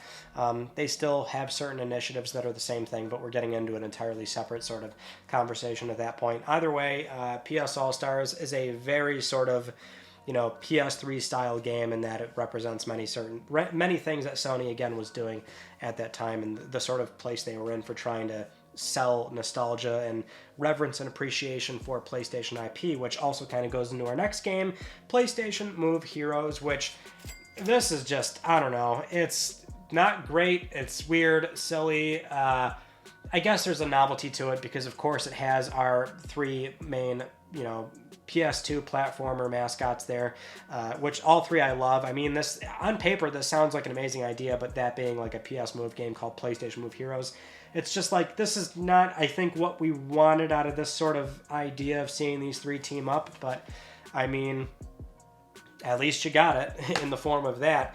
Now, going back to the orange box, we also have Portal 2, which the big deal with this game is that, Sony was able to mend that relationship with Valve, where this was announced for PlayStation 3 during Sony's 2010, I believe it was, E3 conference with Gabe Newell going on stage and more or less calling back to his comments about how he did not like the PlayStation 3, and we eventually got the best version of Portal 2 on console on PlayStation 3 with Steam login support as well. Excellent game in its own right also as well. So I had done co-op with a buddy of mine back in, I knew him from high school, and we went through this and it was a lot of fun. So that was I always remember that fondly. Prince of Persia, the 2008 one. This is my favorite Prince of Persia, which I think for some people it's either you wholeheartedly agree, or it's like, oh, this is the different Prince of Persia, the one that holds your hand, or that's, I don't know. I guess it definitely sticks out in the entire franchise, but for me, I just really appreciated what they were trying to do with this game. Loved the art style as well, the cel shaded look, and has it has those those vibes of the protagonist kind of having that will he won't he with the other love interest in the game, and I don't know, it just sort of made you feel a type of way, so I really liked what it was doing. The Forgotten Sands, though, this showed up in 30 Platinums Part 3, and I got really mad at it because I unfortunately messed up one of the trophies, which required me to basically do another half playthrough, and I was up till 8 in the morning doing that. Puppeteer, this is our other one of big three on PS3, Japan studio game, a very interesting title in that it's a side-scroller with this weird, sort of stage play presentation and having all these different puppet heads you can put on. It's a very gorgeous game with the way it's presented and the way that the gameplay sort of, the loop that you're going through. What sucks for me is that never actually finished it. I really want to go back and do a proper platinum run, but I think it's like a 30 up to 40, 50 hour platinum that you really have to pay attention to, which nowadays I don't have the patience for. But it's like the game's held its value because of the novelty of it being only on PS3, so it's like a folklore or a 3D Game Heroes in that respect. Grid from Codemasters, fun racing game. Didn't play a lot of it, but not like I didn't not enjoy it. I feel like we got to try and move through these a little faster. I do not want to take 2 hours of your time, even if you insist on the idea that you'll start it and then watch it piece by piece. I don't know. I'm mentally coming to terms with the fact that this is going to be a nearly 2 hour discussion, and I don't want to go over 2 hours. So how about we just work through these maybe a little bit faster with less monotonous discussion like I am doing right now. Rage from the creators of Doom and Quake. Didn't play a whole lot of it, but it's from id Software, Bethesda. A lot of fun. Let's move on to the next stack. All right, with that in mind, Rapala Fishing Frenzy 2009. What am I going to say about this game other than I think it's cool that it's an early life cycle fishing PS3 game with the old banner and box art. So, I'll throw that on the shelf. We can do Ratchet and Clank games now. Now you'll notice right away, jumping to A Crack in Time, there is no All for One and Future Tools of Destruction. I have both of them, but both my copies are pretty beat up. So I basically just want to get a nicer copy. That's more or less what's going on there. Because I didn't buy them new at the time. So buying them used, I don't remember where I bought them used or how I bought them. Point is, they're beat up. So that's why they're not in here. Otherwise, the Ratchet franchise would be pretty much done on PS3. But I do have Into the Nexus, the HD collection, which I still got to go back and finish the second and third game to get the platinum there. On those games, and then also Crack in Time, which is excellent as well. But that's what's going on with Ratchet and Clank. Order those up nicely. Red Faction Armageddon. I think this is a mystery lot game because I don't remember playing this at the time. That and also Red Faction Guerrilla. Really, I like I like the PS2 one, but did not play a whole lot of these. You'll have to excuse me. Now I'm getting gross and disgusting. That was out of order.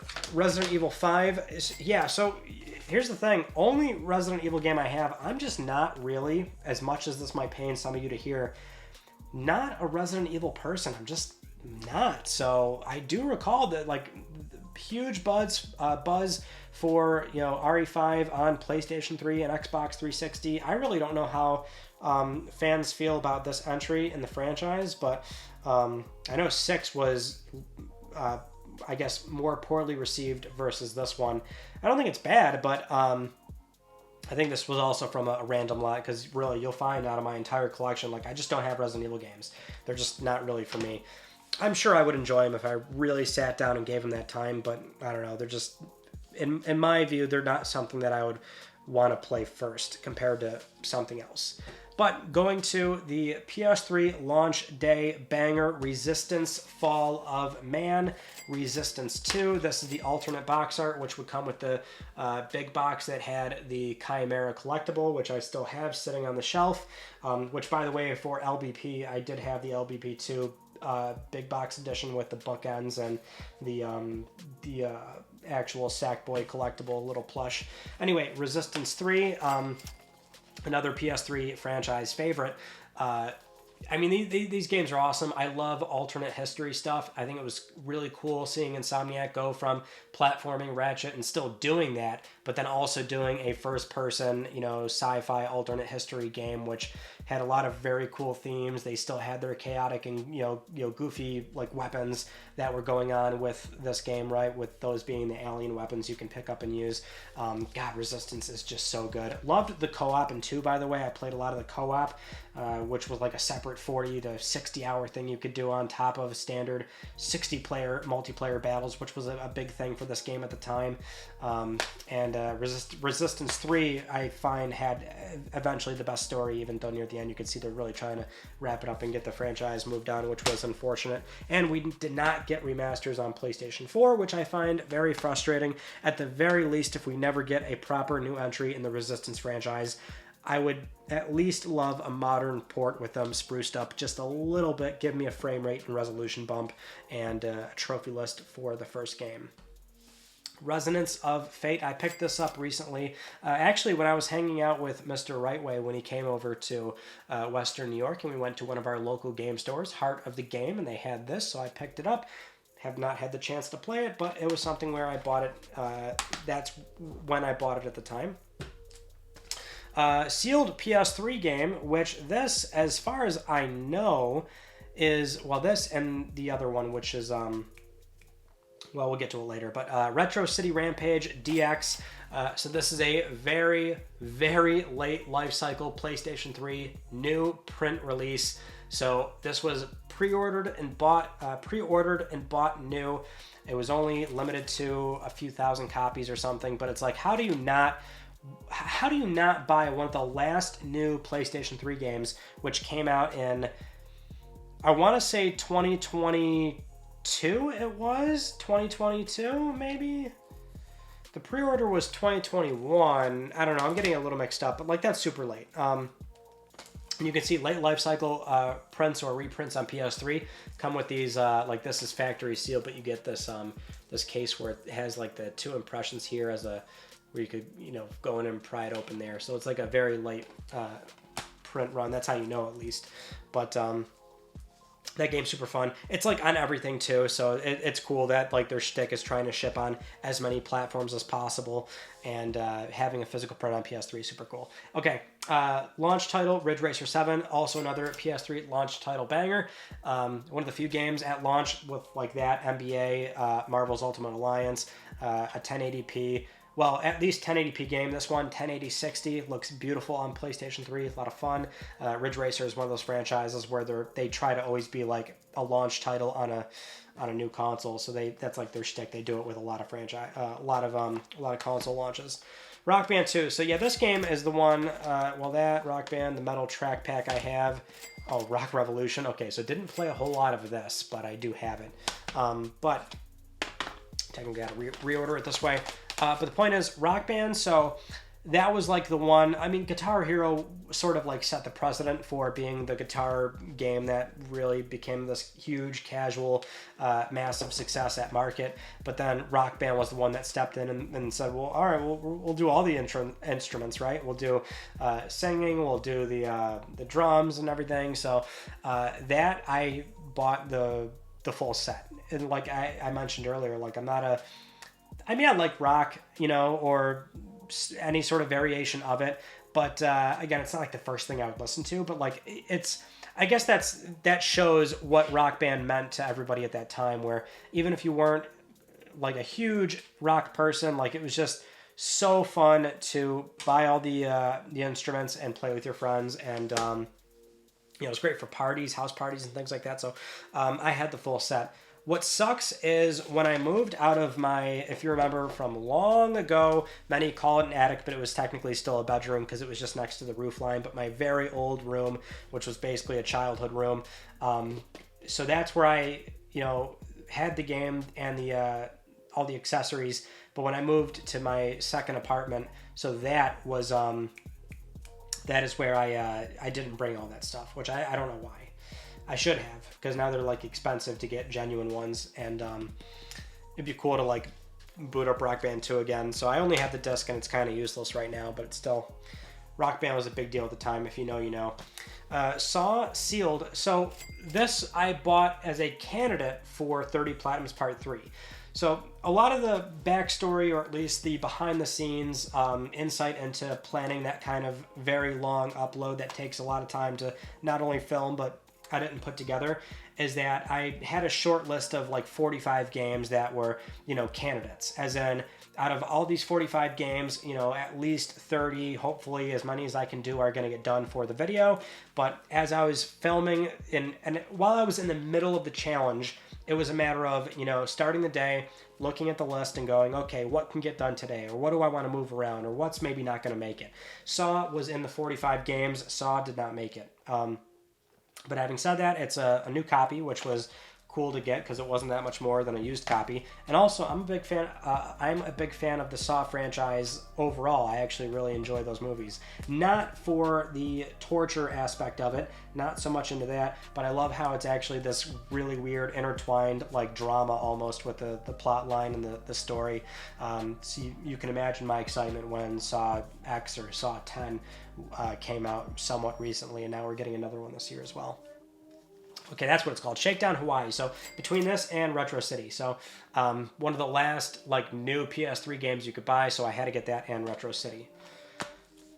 Shift 2 Unleashed, Need for Speed, basically, which I don't like how they did that, because like, yeah, I believe the reason why it is in the S's is because when you scan it, like its official name is Shift 2, which I don't, here's what, the only thing I can say about this game, because I did not play a whole lot of it, but I just cannot stand when publishers just feel the need to do something stupid with the naming, convention of their properties, where it's like the 5th entry, but they just call it Battlefield or something like that, or Battlefield 1 or whatever, or some kind of weird subtitle that is obviously like you do numbering, but then you do a subtitle eventually, or you do something weird like that where it's not even the original, name of the franchise or whatever technically, or all that stuff really bothers the living hell out of me. So that's what I can say about that. Silent Hill Downpour, just recently had gotten this as well to look at 3D games on PlayStation 3, because this is one of the few games. I don't want to say few, there's a decent list. It's like 30, 40 games or something. I don't know, probably a little bit more. I'm just spitballing here, but it's one of those games that is 3D compatible. So between that and also still trying to recollect all these Silent Hill games, this was bound to get picked up eventually. So that's why I got that. Don't really have a lot of time in on it though. SingStar, we're at the SingStar games. Excellent. So SingStar Dance, we'll put that up there for now and complete a row. Okay, so that, and we have SingStar, the first one, SingStar Volume 2.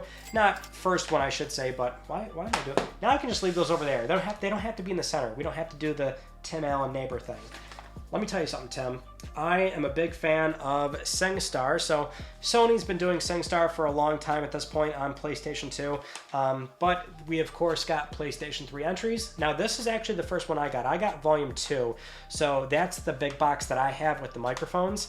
I bought this recently because I just did not have this disc print with the tracks, because the cool thing you can do with the SingStar franchise, even on PlayStation 3 for PS2 discs, is that you can boot up one game as sort of your main launcher, and then in the moment you can swap out discs, stay in that application, and it will simply pull the songs from that disc so you can play even the PS2 ones.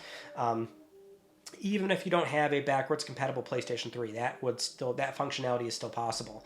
But this was when, Sony at the time, they had volumes for these discs, but they had PSN at the time too. So PlayStation Store, all these songs you could buy, which that was really cool at the time. I don't think I bought any, to be honest. I think I just stuck with mostly getting the discs, but I never had the first entry on PS3, basically. And you'll see this one is new, because these are kind of like a dime a dozen, and this one was like some kind of retail copy, either from retail or no, retail is in like a retail loyalty thing, or it was directly from Sony because they're punching out the UPC, so you can't like return it, basically.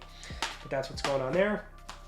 Singularity, I hear a lot of things about this game. I only have this copy because I was using it for, I think it was a PS3 online entry. There was nobody online when I checked in on it, but I do hear a lot of great things about it. So it's kind of like in the back of my head of like, if I ever get time, and this would probably be when I have a lot of free time, but I got to go and try Singularity. Only have Skate 3. Skate 3 was for 30 platinums. That is the how many at the time I've done that. PS3 Online, that was last year. I actually did run into somebody for this game, which was super cool. But I was always a Tony Hawk person. So, I tried the Skate demo at the time on PSN, and I liked the concept of how it was a little bit more grounded, as in you couldn't do like crazy combos, and you had to like flick the stick to do certain, flip tricks. And so I remember thinking like, well, this is definitely an interesting way to approach it, but it just never like, I wasn't like super motivated to go out and buy the first game and then subsequently 2 and then 3. So even though I know 3 starts to get a little nutty in terms of combos, and it's, kind of blew up with it being like very silly and streamers engaging with it, and then it getting very popular again. Just for me, I never really got into it like that. Random Lock Game, Sleeping Dogs, a shame that I really have not had much time on this as well, but a lot of great things about that. Love the Sly Cooper franchise, so having these 3 games on PlayStation 3, awesome, love it. Not much more to say there, try and move on. What I will say about Sly Cooper Thieves in Time is that I know there is some consternation around this game with Sanzaru, how they approach the game, how Sony, allowed them to do the game, also the story elements that occur within this game.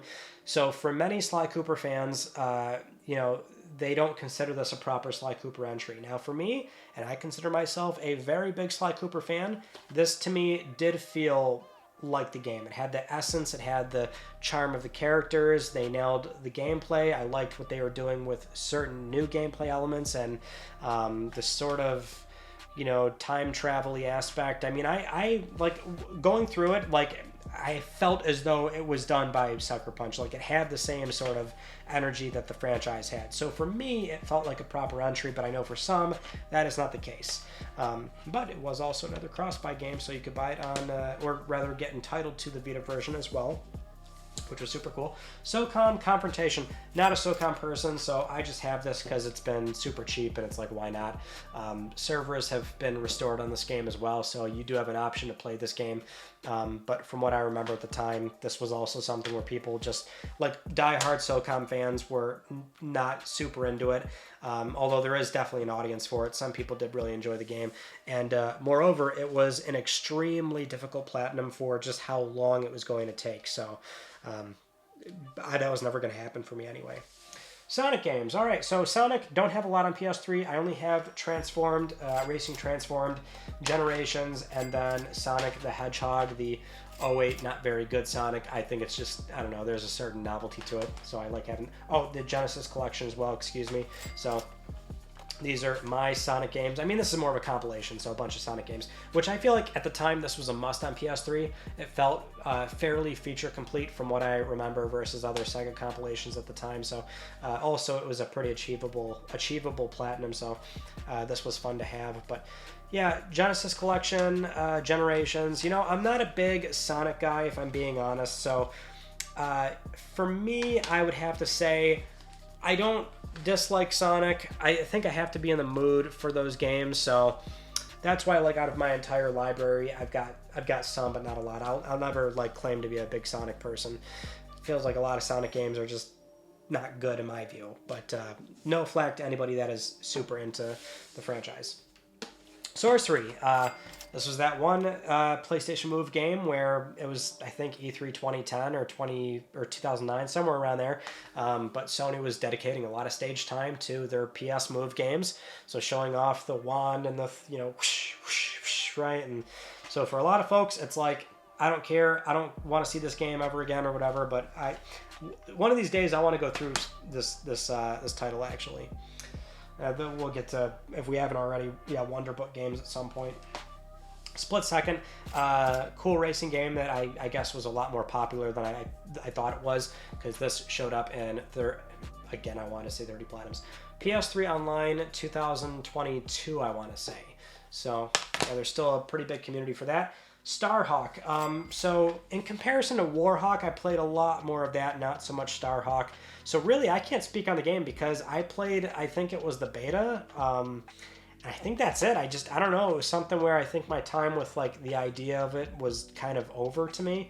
So I just don't have a lot of time on Starhawk. I really can't say much of anything about it.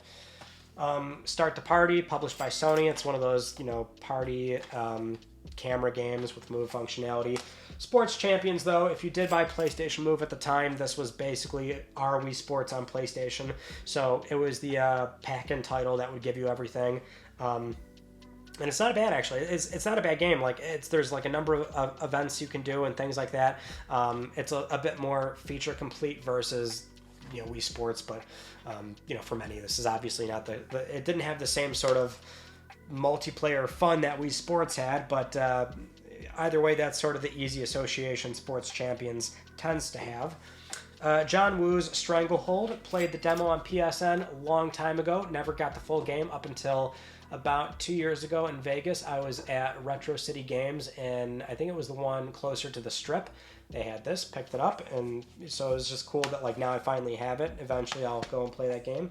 Street Fighter 4 and Ultra 4, not a fighting game person, but between needing these for either Terrell got me, I think, the base game, then I got Ultra to explore on PS3 Online 2021 or 22, and I had him jump in to actually play the game online, which was cool to always, you know, have him involved. But I'm not a Street Fighter person whatsoever. I'll never claim to be. As far as fighting games go, I will say this.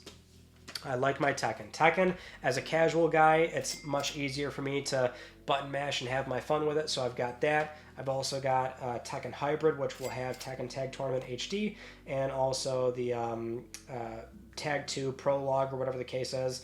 But also 3D game as well, which is, you know, it's part of that list. But Tekken 6, I'll tell you, I always love these slipcovers, so I'm happy to have the holographic slipcover. It was my original copy, and I've kept it in great shape, and I had a lot of fun with Tekken 2, or Tekken 6 at the time when it came out. Looked gorgeous, by the way. It still does.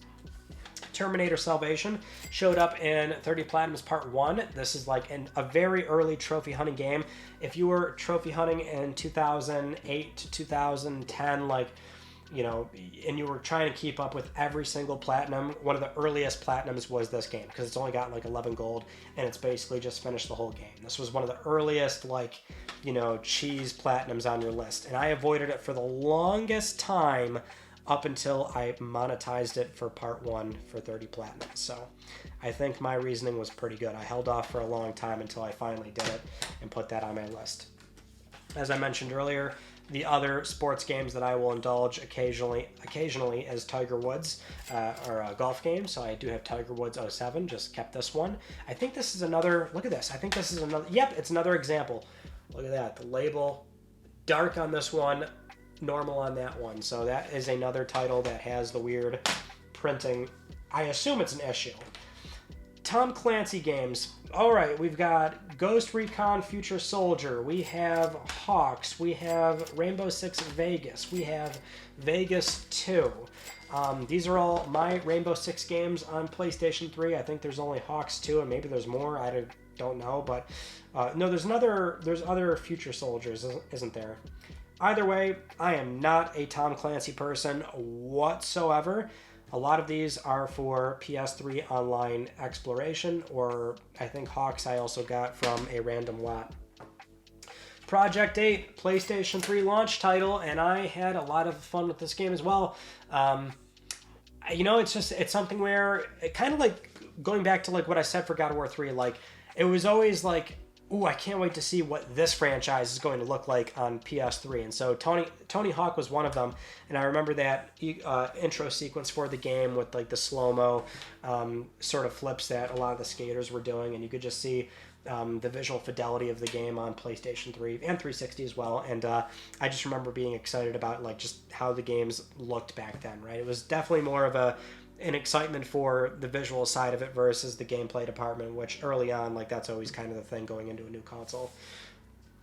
Tornado Outbreak, very unique, surprising game that caught me off guard. For the longest time, I did not even know this game existed up until recently.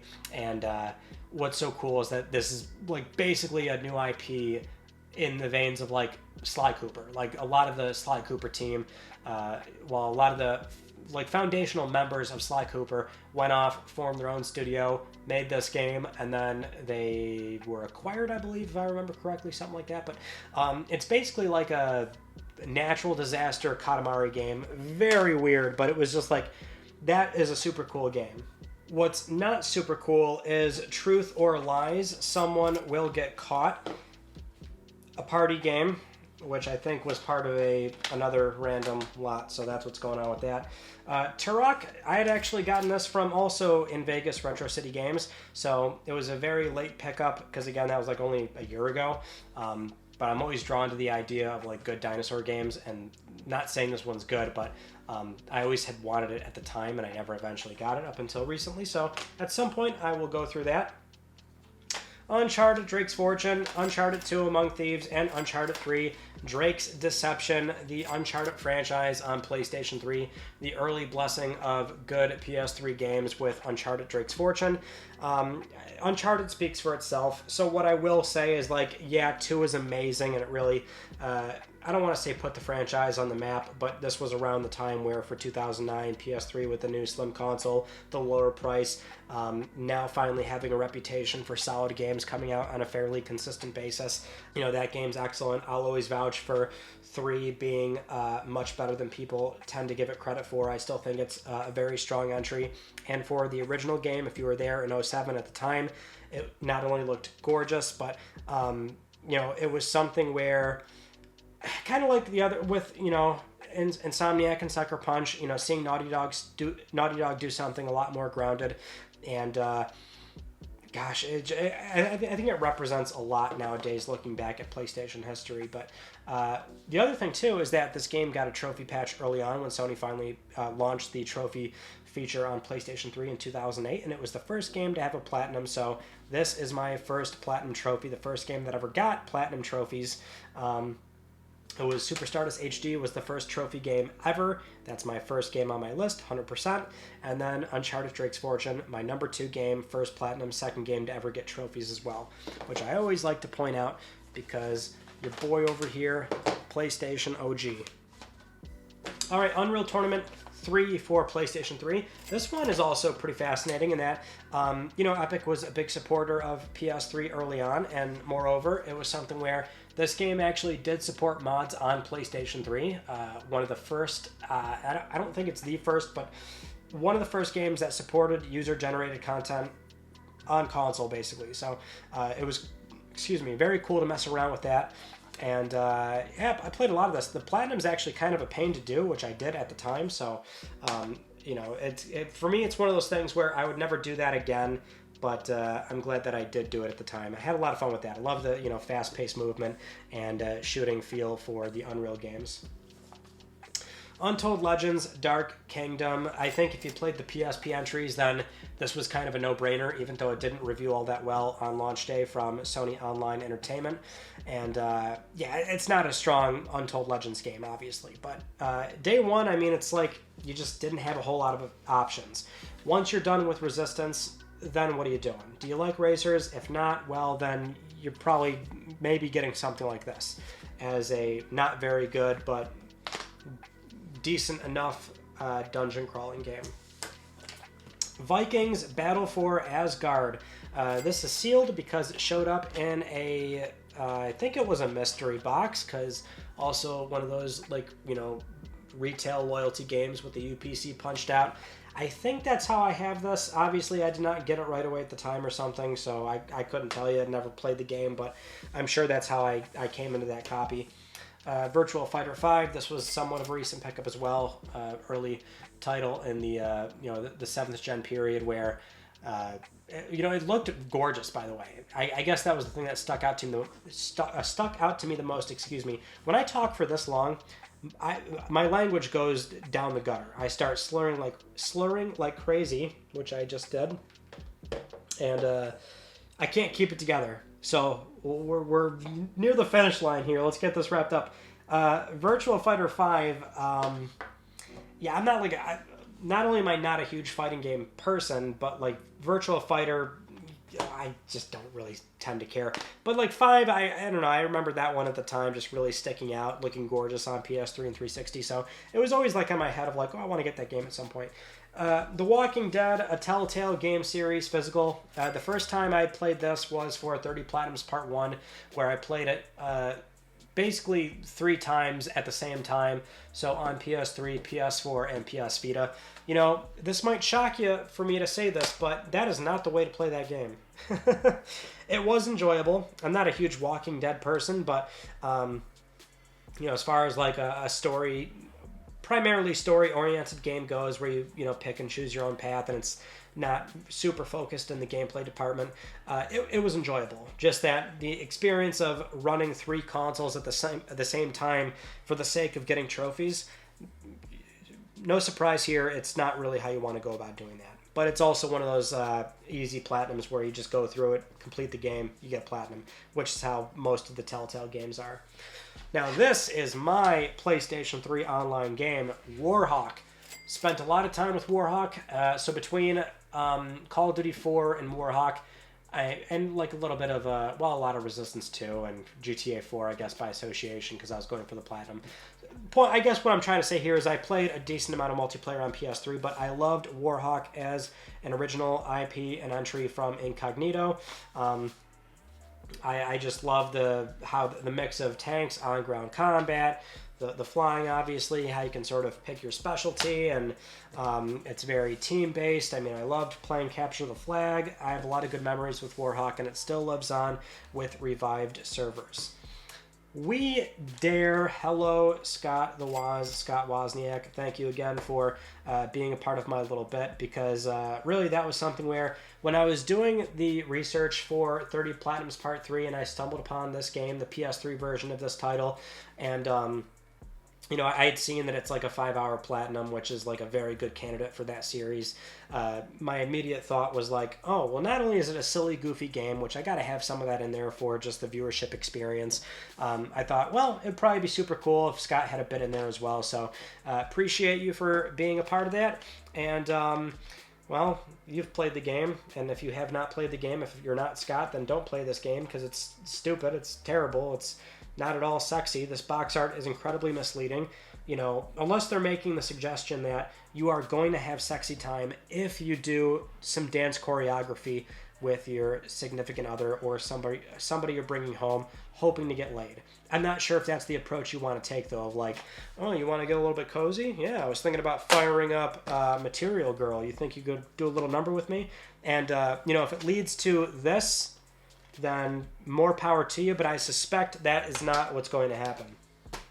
The Wolf Among Us, just like The Walking Dead, not how you want to play the game with it being on 3 consoles at the same time for 30 Platinums Part 1, but really enjoyed this, and it's a damn shame that this, the sequel was, well, we assumed canceled at the time, then it showed up, which was unfortunate for the original team that had mixed feelings about the game coming back under that under those conditions. Not going to get into the entire thing. If you know about the whole situation, but it's a really cool game that really it threw me off guard because I didn't really know at all what it was when I was getting into it.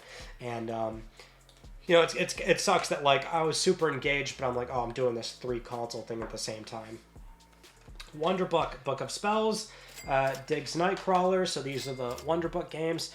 At least with Diggs Nightcrawler only getting a Euro print. Now I'll always buy physical, obviously, so that's why I got this physical copy of it that way to play it. But at least I was able to get some mileage out of the actual Wonder Book itself because both of these now were for 30 Platinums videos.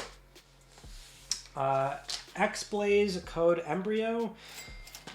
This must be from a random box because no clue. It's just if it's on there and I've never played it, that's probably why. Same for You Stars 2 in the movies. I mean, at a certain point, why don't I just take some of this out of the library? I don't know why. I still want to keep things that I want to play. I don't think I'm going to want to play that. But Zone of the Enders HD Collection. So we are actually at the end of North America English games. Because and this franchise speaks for itself, or these games rather. But my final game here, which alphabetically it should be further in, but it's an import, which would be Toroto Mori Mori, Toro Let's Party. This game also has the banner Darkness issue, I think. It does, yeah. Look at that. Yeah. So again, a lot of these early games just for some reason have that. But anyway. With this one, I have a lot of imports. Well, not a lot. Enough to where, like, they could probably go in this library, but kind of don't want to do that. So I just kind of stick this one that I like the most out of all of them at the very end, because it's like, I want that to be sort of in my main library, because I think a lot of the imports I do have for PS3, I don't really need them. Occasionally I might try and fire them up, and that's always sometimes like a learning mechanism for me when I'm trying to, improve my own Japanese, which is not very good. But, Toro being a PlayStation staple and IP, the PlayStation mascot, and Japan, basically, I feel like it's cool to have the Toro games. So I do occasionally try and buy a lot of the Toro games for PlayStation platforms because, again, he's like the mascot. But and we don't have Toro in like the West, basically, is the point I'm trying to get across here. But oh boy, that is it. I think we did it, folks. A 2-hour discussion. I am so sorry. But this was like number 1. This is the platform I have the most games for. So in theory, this should be the longest one we do if we're ever going to explore more of my collection, which again, I guess people enjoy watching these. Hey, more power to you. I suppose we'll keep doing this. At least they're easy to, film on my end, considering I can talk about video games all day, every day, and just blabber in your ear constantly. Although I assume you probably are using this like a podcast, which would maybe be the more appropriate way to listen to all this jargon. But anyway, that is it for PlayStation 3. The collection does grow Not by much, because it's like we're getting to like a saturation point where a lot of what I have is kind of, you know, the bulk of what I was looking for out of the console. Out of the entire PS3 library, there's still so much more, but I don't go for complete sets, obviously, or anything like that. So I'm sure this will get bigger, but I can't imagine if I do this in 5 years' time, it's going to look that much different from what you just saw now. So for the most part, this is a fairly complete PlayStation 3 collection from my point of view, what I want to get done on the platform. So having said that, I hope you enjoyed, and I will see you all in my next video. You take it easy.